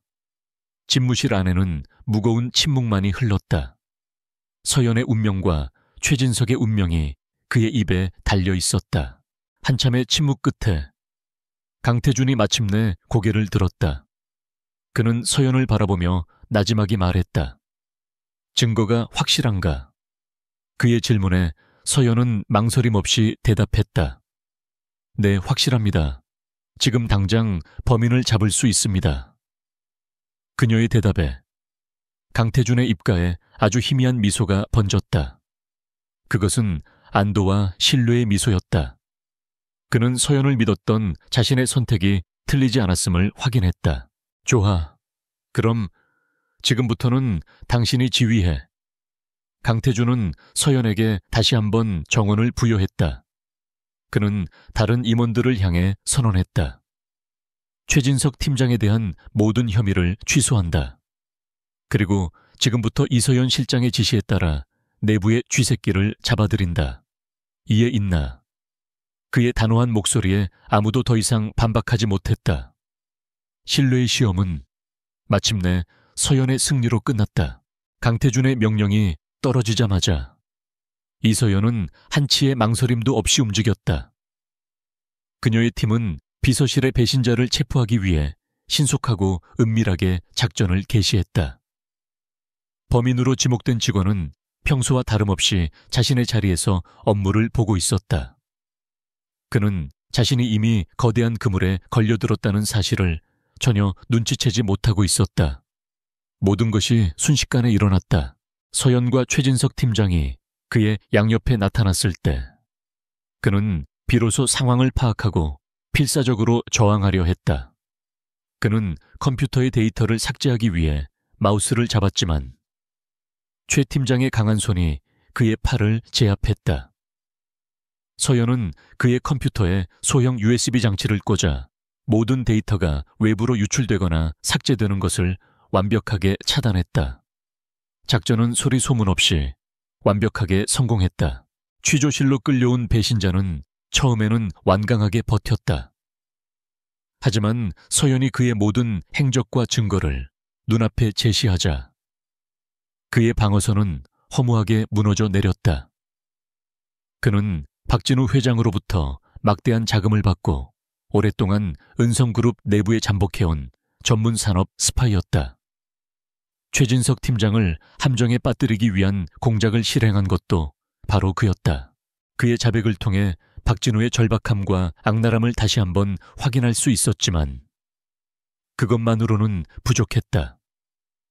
박진우라는 거대한 뱀의 꼬리는 잘라냈을지언정 그의 숨통을 끊을 수 있는 결정적인 무기는 아직 손에 넣지 못했다. 서연과 강태준은 이제 수세적인 방어에서 벗어나 상대를 완전히 무너뜨릴 공격으로 전환해야 한다는 점에 동의했다.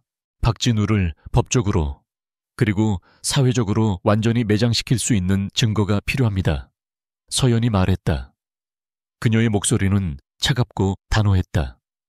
강태준은 그녀의 말에 동의하며 대답했다. 그의 약점을 찾아내. 자금, 여자, 마약, 뭐든지 좋아. 먼지 한 톨까지 샅샅이 털어서 그를 끌어내릴 건수를 찾아내. 그날 이후 서연의 팀은 박진우 회장의 모든 것을 파헤치기 시작했다. 그의 개인적인 뒷조사부터 시작해서 해진 산업의 모든 사업 거래 내역, 자금 흐름, 그리고 그가 만나는 모든 사람들을 추적했다. 하지만 박진우는 예상보다 훨씬 더 철저하고 교활한 인물이었다. 그는 자신의 더러운 일들을 처리하기 위해 여러 개의 위장회사를 사용했고 대리인을 내세워 결코 자신의 흔적을 남기지 않았다. 조사는 좀처럼 진전을 보이지 못했다. 서연은 막다른 길에 부딪힌 것 같은 답답함을 느꼈다. 그러던 어느 날 밤 그녀는 기자회견장 테러 사건 당시 확보했던 용병들의 신원 자료를 다시 검토하고 있었다.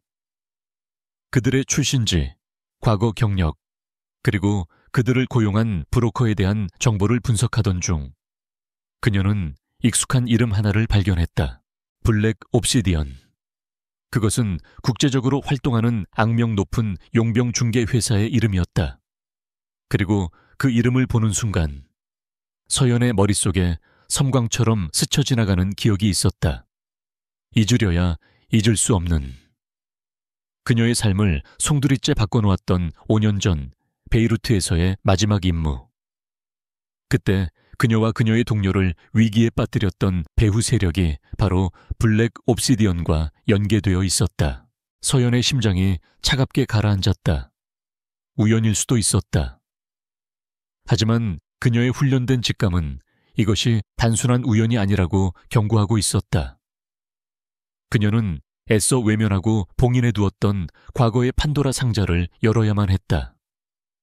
그녀는 강태준에게 알리지 않고 비밀리에 자신의 옛 소속 국정원에 연락을 취했다.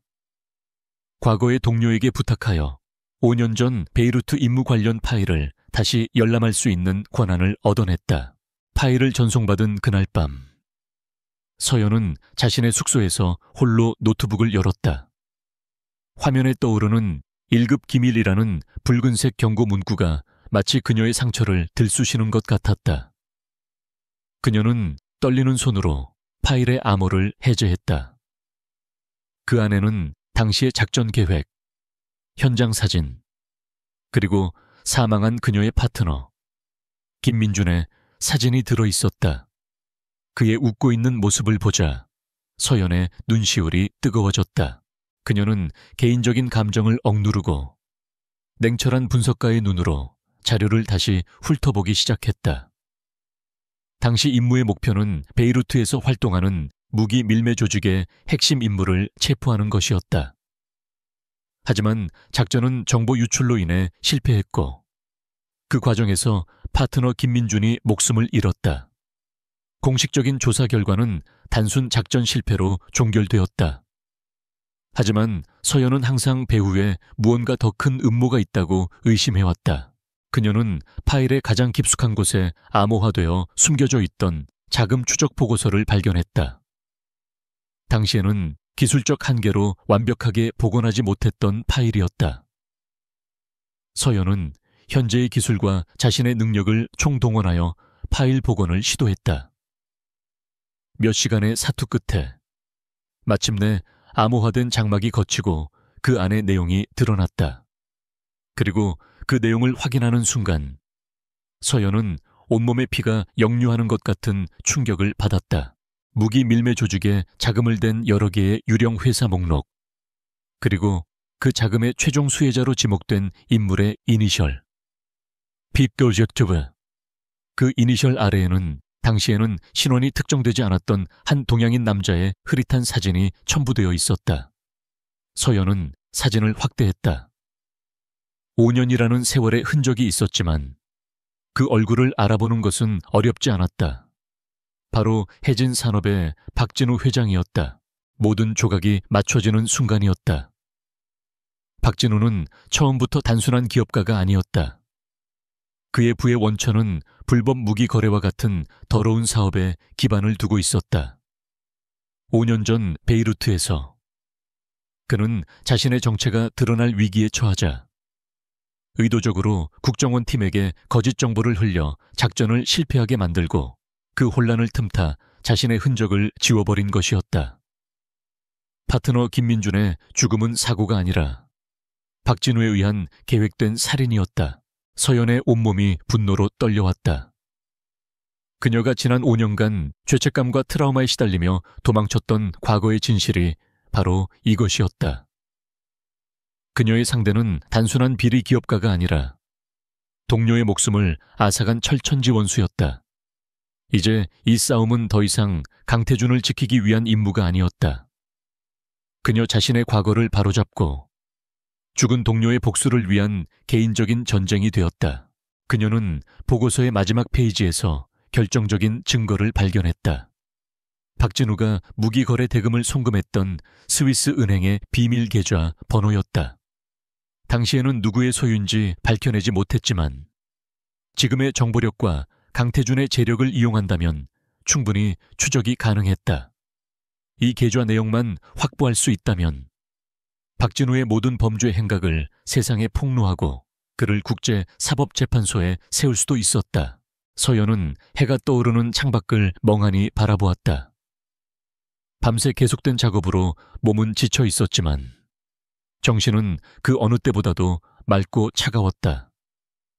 그녀는 더 이상 과거로부터 도망치지 않을 것이다. 오히려 그 과거의 힘을 빌려 현재의 적을 무너뜨릴 것이다.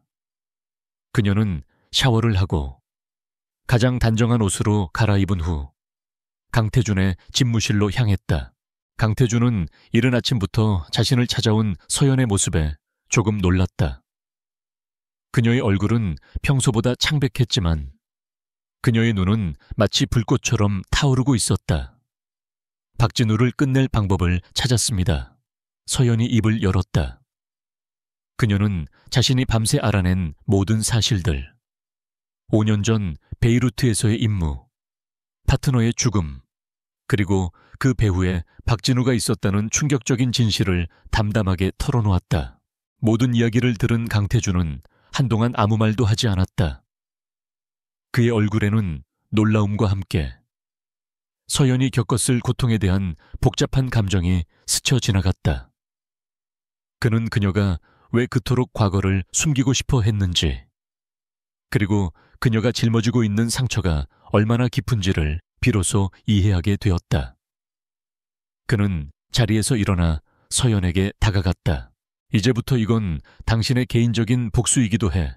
원하는 건 뭐든지 말해. 은성그룹의 모든 자원과 정보력을 당신을 위해 사용하겠어. 박진우, 그놈을 당신 손으로 직접 지옥에 쳐넣어. 강태준의 목소리에는 서연에 대한 깊은 연민과 함께 그녀의 복수를 돕겠다는 확고한 의지가 담겨 있었다. 두 사람의 목표는 이제 완벽하게 하나가 되었다. 그것은 바로 공동의 적 박진우에 대한 완전한 심판이었다. 과거의 진실을 공유한 후 강태준과 이서연의 관계는 단순한 고용주와 경호원을 넘어선 굳건한 동맹으로 발전했다. 그들의 사무실은 이제 박진우라는 공동의 적을 무너뜨리기 위한 거대한 전쟁의 지휘본부가 되었다. 두 사람의 목표는 명확했다. 박진우의 숨겨진 범죄 자금줄을 찾아내고 그가 다시는 재기할 수 없도록 법과 사회의 심판대 위에 세우는 것이었다. 작전의 첫 번째 단계는 5년 전 서연이 발견했던 스위스 비밀 계좌의 거래 내역을 확보하는 것이었다. 하지만 세계 최고의 보안을 자랑하는 스위스 은행의 금고를 여는 것은 한 국가의 정보기관도 해내기 어려운 일이었다.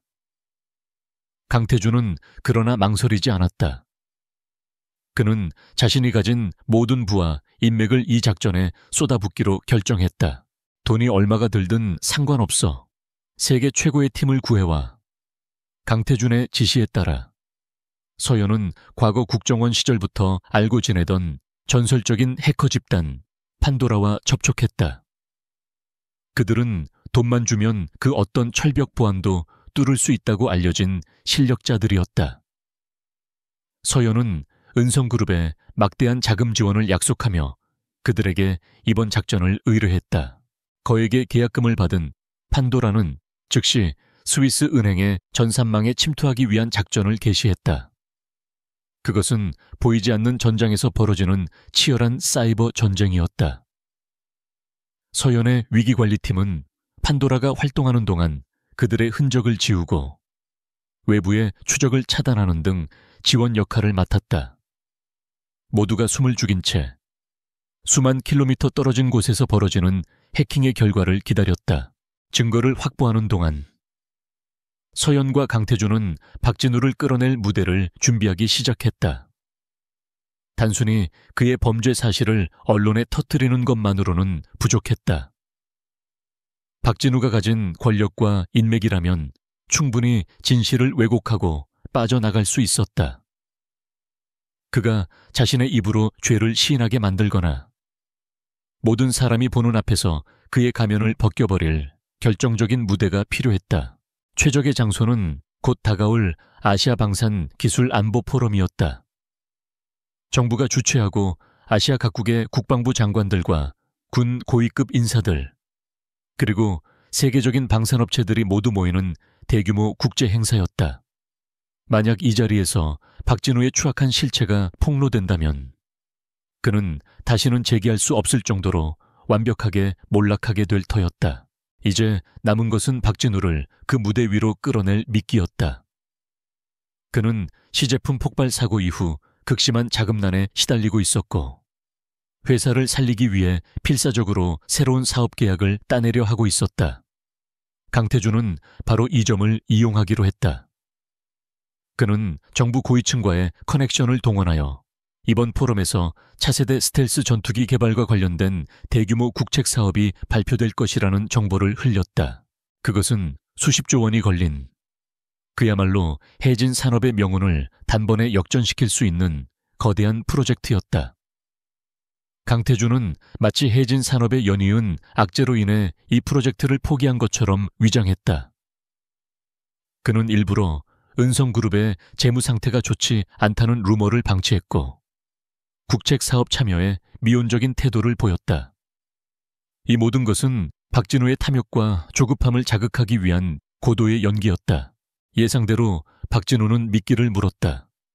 그는 이것이 자신에게 주어진 마지막 기회라고 생각했다. 그는 국책 사업을 따내기 위해 필사적으로 로비를 시작했다. 정부 고위 관료들과 군 장성들을 만나며 거액의 뇌물을 뿌렸다. 서연의 팀은 그의 모든 움직임을 손금보듯 감시하고 있었다. 그리고 그들은 박진우가 로비 자금을 마련하기 위해 바로 그 스위스 비밀 계좌에서 거액의 돈을 인출하는 것을 포착했다. 그는 스스로 자신의 무덤을 파고 있었다. 서연은 박진우가 로비하는 모든 대상과 그 증거를 차곡차곡 수집했다. 이제 모든 증거의 사슬이 박진우라는 핵심을 향해 단단히 조여지고 있었다. 며칠 후 마침내 해커 집단 판도라로부터 연락이 왔다.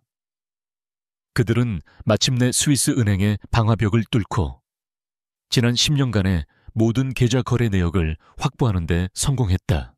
파일이 전송되는 순간 서연과 강태준은 지휘본부의 대형 스크린을 숨죽이며 바라보았다.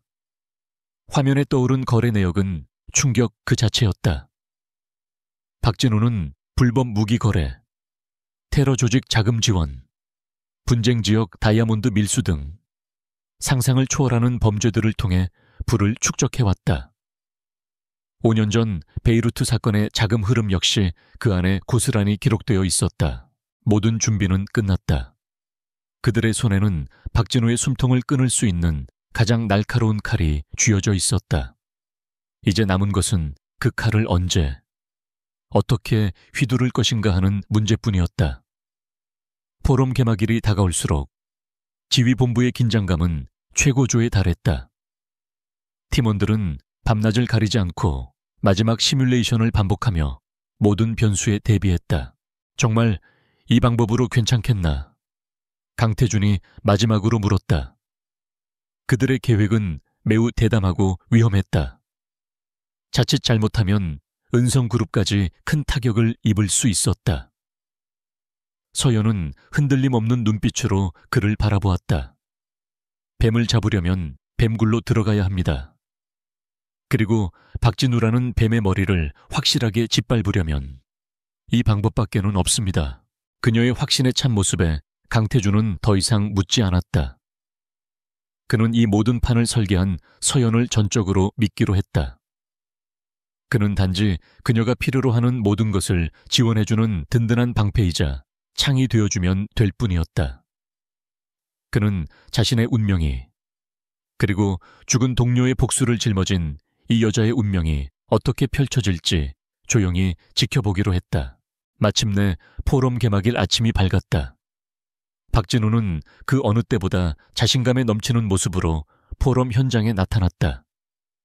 그는 자신의 로비가 성공했다고 확신하고 있었고, 오늘 국책 사업에 우선 협상 대상자로 해진 산업이 발표될 것이라고 믿어 의심치 않았다. 그는 강태준을 보며 승자의 여유로운 미소를 지어 보이기까지 했다.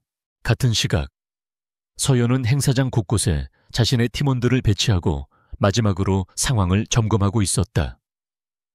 그녀의 모습은 평범한 행사장 보안 요원처럼 보였지만 그녀의 귀에 꽂힌 이니어로는 수많은 정보들이 쉴 새 없이 오가고 있었다. 강태준은 연단 근처에 VIP석에 앉아 아무것도 모른다는 듯 굳은 표정으로 무대를 응시하고 있었다. 모든 배우가 무대 위에 올랐고 관객들은 자리를 가득 메웠다. 이제 곧 거대한 심판의 막이 오를 터였다. 서연은 자신의 심장이 평소보다 조금 더 빨리 뛰고 있음을 느꼈다. 그것은 두려움이 아니었다.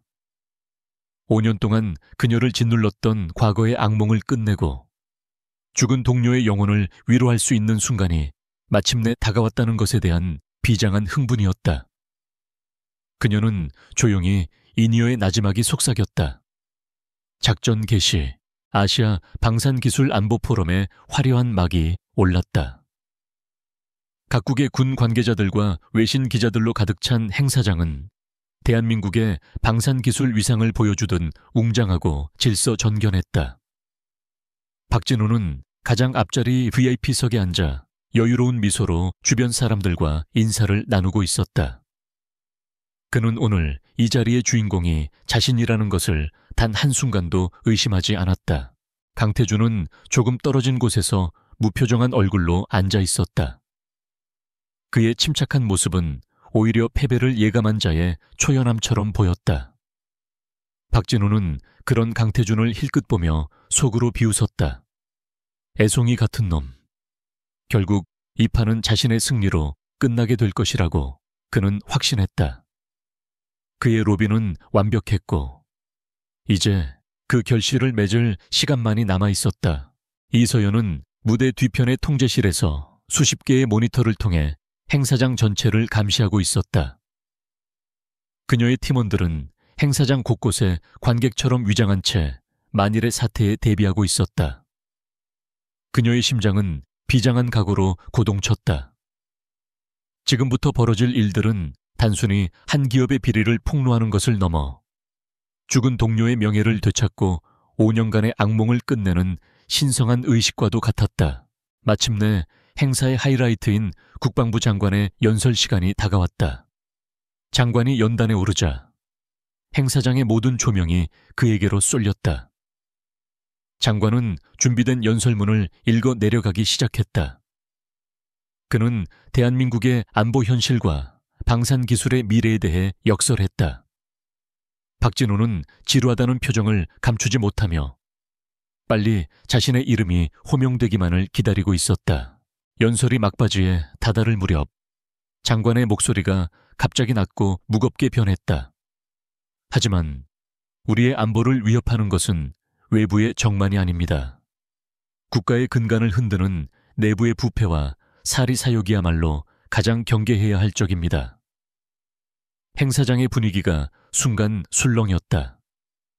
장관의 연설은 예정된 원고와는 전혀 다른 방향으로 흐르고 있었다. 바로 그 순간이었다. 서연이 통제실에서 조용히 마이크에 속삭였다. 지금이다. 그녀의 신호와 함께 장관의 뒤편에 있던 거대한 스크린이 일제히 바뀌었다.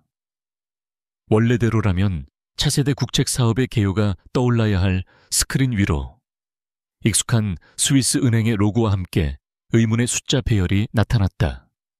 그것은 박진우의 비밀 계좌 번호였다. 박진우의 얼굴에서 미소가 사라졌다. 행사장의 모든 사람들이 저것이 무엇을 의미하는지 몰라 어리둥절해하는 사이 스크린의 화면은 빠르게 전환되었다.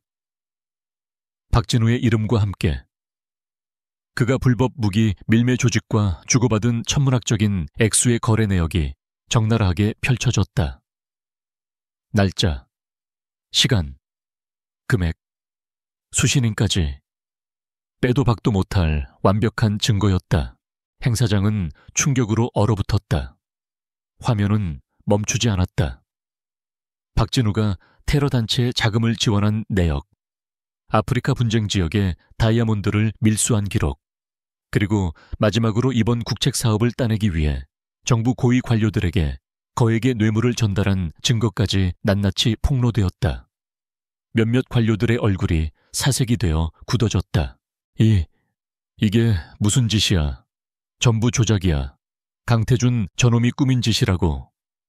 박진우가 자리에서 벌떡 일어나 미친 사람처럼 고함을 질렀다. 하지만 그의 외침은 수많은 카메라 플래시 소리와 기자들의 함성에 묻혀버렸다. 그의 화려했던 가면이 만천에 벗겨지는 순간이었다. 그는 더 이상 존경받는 기업가가 아닌 파렴치한 범죄자일 뿐이었다. 미리 대기하고 있던 검찰 수사관들이 그에게로 다가왔다. 박진우는 뒷걸음질치며 필사적으로 도망치려 했다. 하지만 그의 앞을 한 여자가 막아섰다. 검은 정장 차림의 이소연이었다. 그녀는 아무 말 없이 차가운 눈으로 박진우를 꿰뚫어 볼 뿐이었다. 그녀의 눈빛 속에서 박진우는 5년 전 베이루트의 망령을 보았다. 네요, 너는... 박진우가 공포에 질린 목소리로 중얼거렸다. 서연은 나지막이, 하지만 그에게는 천둥처럼 들리는 목소리로 말했다. 당신이 죽인 내 파트너, 김민준의 이름으로 당신을 심판하러 왔어. 그 말을 듣는 순간 박진우의 이성은 완전히 끊어져 버렸다. 그는 모든 것을 잃었다는 절망감과 복수심에 사로잡혔다. 그는 재킷 안주머니에서 몰래 숨겨두었던 소형 권총을 꺼내들었다. 다 죽여버리겠어. 그가 강태준을 향해 총구를 겨누는 순간 행 사장은 비명으로 가득 찼다. 하지만 총성은 울리지 않았다. 서연이 이미 움직이고 있었기 때문이다. 그녀는 전광석화처럼 박진우의 품으로 파고들어 총을 든 그의 팔을 꺾어 올렸다. K의학. 비벼가 부러지는 소리와 함께 박진우의 손에서 총이 떨어졌다. 서연은 그 틈을 놓치지 않고 그의 복부를 무릎으로 가격했다. 박진우는 고통스러운 신음과 함께 무력하게 바닥에 쓰러졌다. 서연은 그의 목에 급소를 가격하여 완전히 의식을 잃게 만들었다. 이 모든 것이 불과 몇 초 만에 일어난 일이었다. 그녀의 움직임은 여전히 냉정하고 완벽했다. 모든 상황이 종료되자 행 사장은 잠시 정적에 휩싸였다. 사람들은 눈앞에서 벌어진 영화 같은 광경에 압도되어 숨을 죽이고 있었다. 곧이어 수사관들이 쓰러진 박진우를 체포하여 끌고 나갔다. 뇌물을 받은 고위 관료들 역시 조용히 연행되었다. 거대한 부패의 사슬이 마침내 끊어지는 순간이었다. 심판의 밤은 이렇게 막을 내렸다. 사건의 중심에는 이서연이 서 있었다. 그녀는 쏟아지는 카메라, 플래시와 사람들의 시선에도 아랑곳하지 않고 조용히 강태준에게로 걸어갔다. 강태준은 자리에서 일어나 말없이 그녀를 바라보았다. 그의 눈에는 고마움과 미안함, 그리고 존경심이 뒤섞인 복잡한 감정이 담겨 있었다. 그녀는 그의 목숨뿐만 아니라 그의 제국, 그리고 그 자신까지 구해낸 것이었다. 끝났습니다. 서연이 담담하게 말했다. 그녀의 목소리는 미세하게 떨리고 있었다. 5년간 그녀를 짓눌렀던 무거운 짐을 마침내 내려놓는 순간이었다. 강태준은 손을 들어 그녀의 어깨에 흐트러진 머리카락을 조용히 정리해 주었다. 그의 따뜻한 손길에 서연은 자신도 모르게 눈시울이 붉어지는 것을 느꼈다. 두 사람은 아무 말 없이 수많은 인파와 불빛 속에서 한동안 서로를 마주보고 서 있었다. 길고 길었던 전쟁이 끝났다. 하지만 두 사람의 이야기는 아직 끝나지 않았다. 폐허가 된 전쟁터 위에서 그들은 아마도 새로운 시작을 마주하게 될 터였다. 차가운 CEO와 그림자 같았던 전직 특수요원, 어울리지 않을 것 같았던 두 사람의 운명이 완벽하게 하나가 되는 순간이었다. 심판이 밤이 지나간 후 대한민국은 말 그대로 발칵 뒤집혔다. 아시아 방산 기술 안보 포럼에서 벌어진 충격적인 폭로와 현장 체포극은 모든 뉴스의 헤드라인을 장식했다. 언론은 이 사건을 포럼 게이트라 명명하며 박진우 회장의 추악한 범죄 행각과 정재계에 깊이 뿌리내린 부패의 사슬을 연일 대서특필했다. 해진 산업은 단 하루 만에 재기불능의 상태로 추락했다. 사건의 여파는 거대한 쓰나미처럼 대한민국 사회 전체를 휩쓸었다. 박진우와 연루된 고위 관료들과 군 장성들이 줄줄이 소환되어 조사를 받았고, 그의 뇌물을 받은 정치인들은 국민들의 지탄 속에 정계를 떠나야만 했다. 수십 년간 부와 권력을 누려온 거대한 악의 제국이 한 여성의 집요한 추적과 한 남자의 결단으로 인해 허무하게 무너져 내린 것이다. 이 모든 폭풍의 중심에 있었던 강태준과 이서연은 외부와의 접촉을 끊은 채 강태준의 펜트하우스에서 조용히 상황을 지켜보고 있었다. TV 화면 속에서는 자신들이 만들어낸 거대한 혼돈이 펼쳐지고 있었지만 두 사람이 있는 공간은 폭풍의 눈처럼 고요했다. 길고 길었던 전쟁이 끝났다는 실감이 비로소 들기 시작했다. 강태준은 은성그룹의 승리를 만끽하는 대신 모든 공식적인 업무를 비서실에 맡긴 채 묵묵히 서연의 곁을 지켰다. 그는 그녀가 겉으로는 담담해 보이지만 속으로는 5년 만에 마주한 진실과 끝내버린 복수 앞에서 복잡한 감정의 소용돌이를 겪고 있으리라는 것을 짐작했다. 그는 그녀가 혼자만의 시간을 가질 수 있도록 조용히 배려해 주었다. 며칠 후 서연은 처음으로 혼자 외출에 나섰다.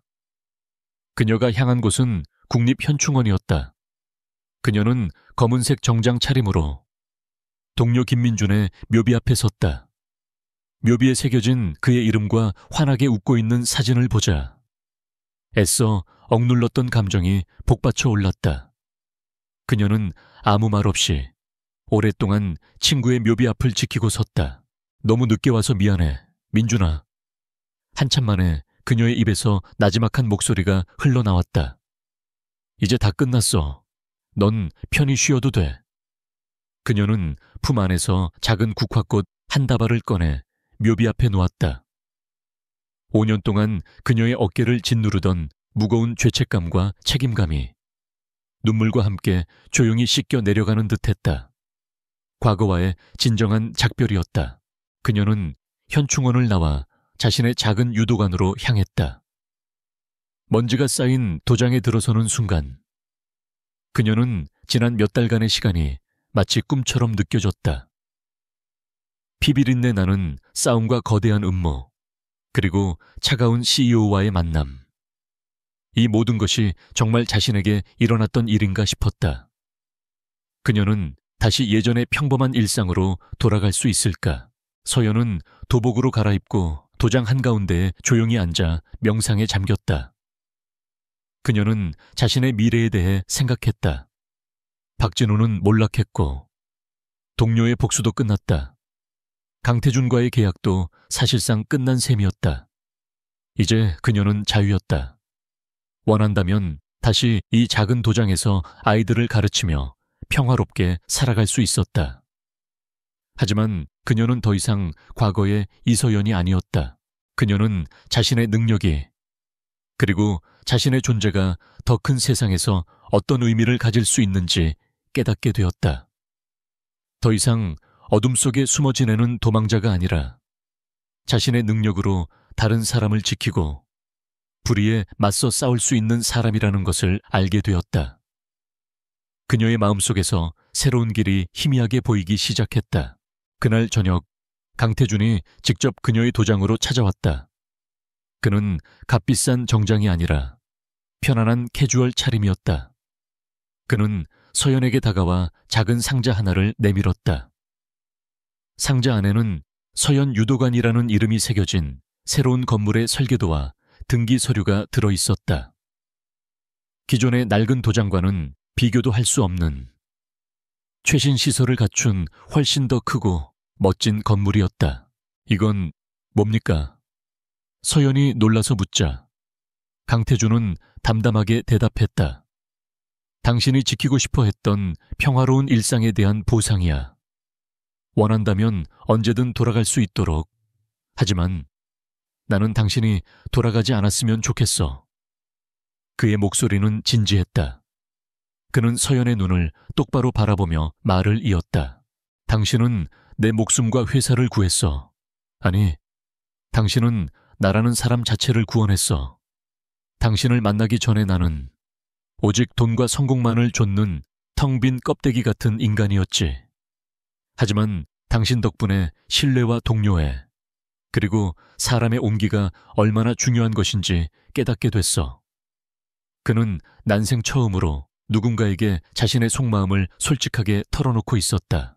그는 서연에게 새로운 계약서를 내밀었다. 하지만 그 계약서의 내용은 이전과는 완전히 달랐다. 은성그룹 위기관리 및 전략기획 총괄 고문. 그것은 단순한 경호원이나 임시직이 아니라 그룹의 미래를 함께 설계해 나갈 핵심적인 파트너의 자리였다. 이건 당신의 능력에 대한 나의 평가이자 앞으로도 내 곁에 있어달라는 부탁이야. 서연은 계약서를 말없이 내려다보았다. 그녀는 강태준의 제안이 단순한 비즈니스적인 것을 넘어 깊은 개인적인 감정을 담고 있다는 것을 알 수 있었다. 그녀는 고개를 들어 그를 바라보았다. 그의 눈빛은 더 이상 냉혈한 CEO의 것이 아니었다. 그 안에는 한 남자로서의 진솔함과 따뜻함이 담겨 있었다. 저는 기업 경영에 대해서는 아무것도 모릅니다. 서연이 조용히 말했다. 그러자 강태준이 희미하게 미소 지었다. 상관없어. 내가 가르쳐주면 되니까. 대신 당신은 내가 볼 수 없는 것을 보고 내가 가지지 못한 방식으로 세상을 지키는 법을 내게 가르쳐주면 돼. 우리 서로에게 필요한 존재가 되어주는 건 어떤가? 그의 말에 서연의 마음속에 있던 마지막 망설임이 사라졌다. 그녀는 과거로 돌아가는 대신 새로운 미래를 선택하기로 결심했다. 그녀는 더 이상 혼자가 아니었다. 자신의 상처를 이해해주고 자신의 능력을 믿어주는 든든한 파트너가 곁에 있었다. 그녀는 계약서를 내려놓고 강태준을 향해 손을 내밀었다. 잘 부탁드립니다. 강태준 회장님. 그녀의 목소리에는 장난기 섞인 미소가 담겨 있었다. 강태준은 그녀의 손을 따뜻하게 맞잡았다. 나야말로 잘 부탁하지, 이서연 실장. 두 사람의 손이 단단하게 맞잡혔다. 그것은 새로운 계약의 시작이자 길고 긴 전쟁 끝에 마침내 찾아온 평화 속에서 함께 걸어갈 새로운 인생의 약속이었다. 폭풍은 지나갔고 이제 그들 앞에는 고요한 새벽의 여명이 밝아오고 있었다. 1년이라는 시간이 흘렀다. 격동의 밤이 지나간 후 세상은 언제나 그랬듯 새로운 질서 속에서 안정을 되찾아갔다.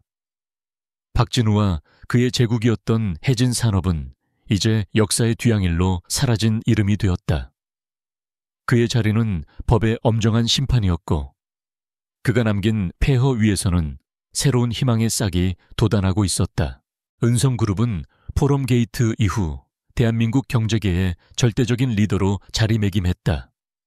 강태준은 부패를 척결한 영웅으로 칭송받았고 회사는 국민들의 신뢰를 한몸에 받는 윤리적인 기업으로 거듭났다.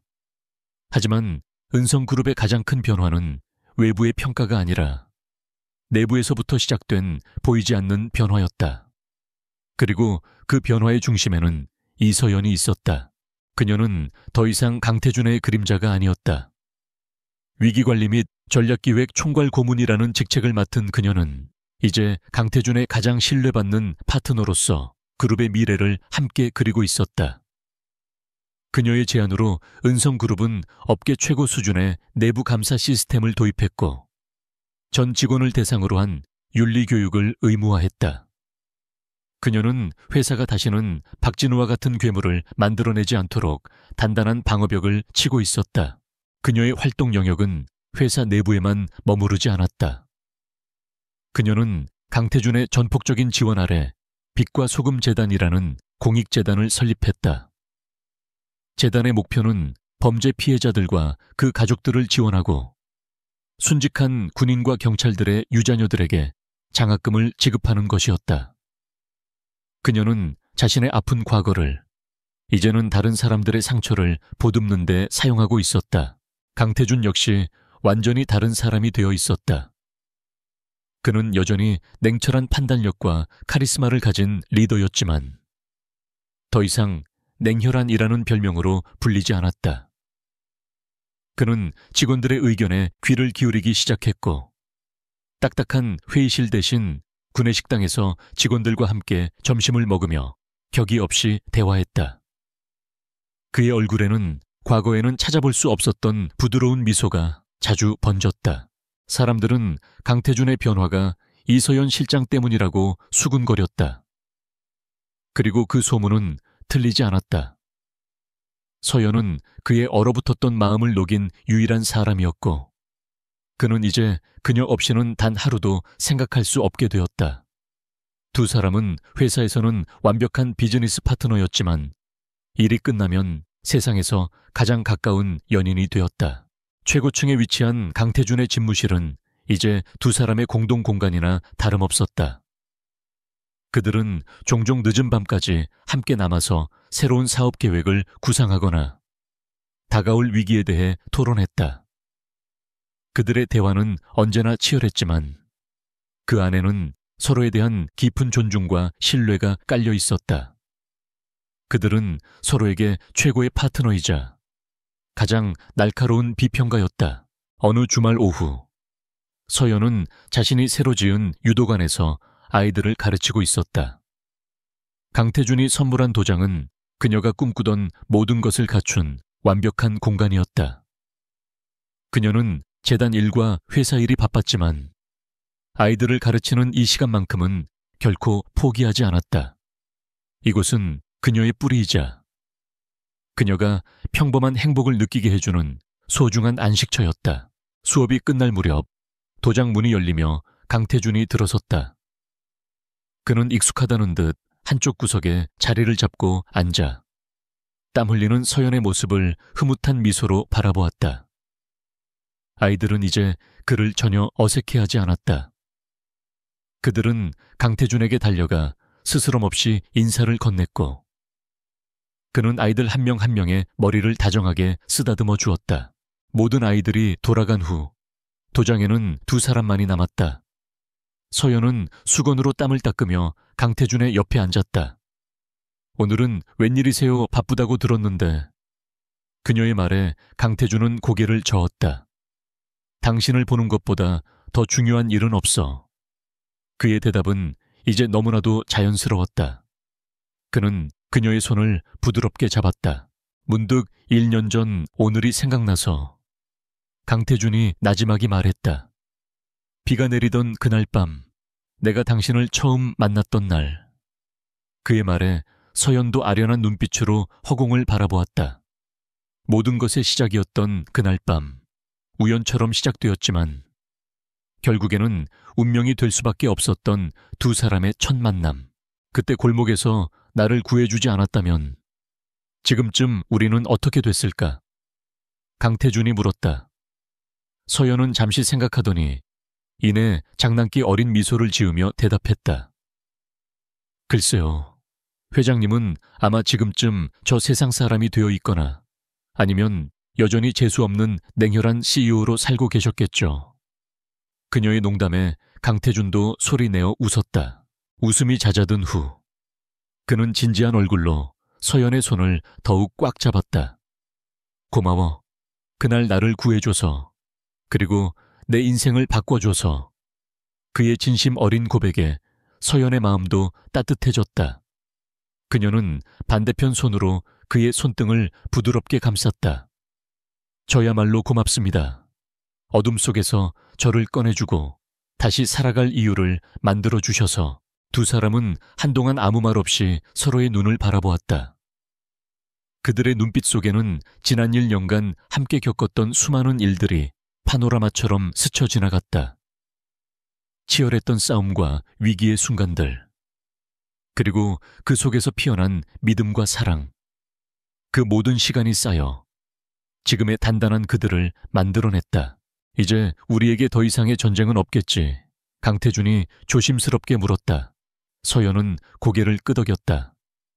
네, 적어도 박진우 같은 적은 다시 없을 겁니다.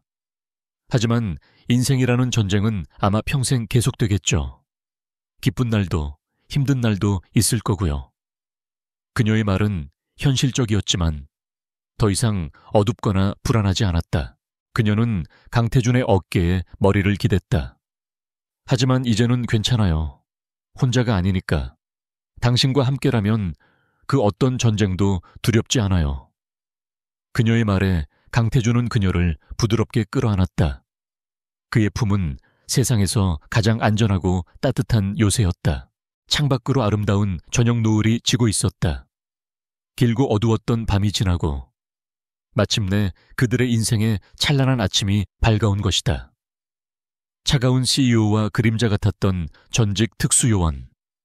전혀 어울릴 것 같지 않던 두 사람은 이제 서로의 빛이자 구원이 되어 영원히 함께할 것이다. 그들의 진짜 이야기는 바로 지금부터 시작이었다.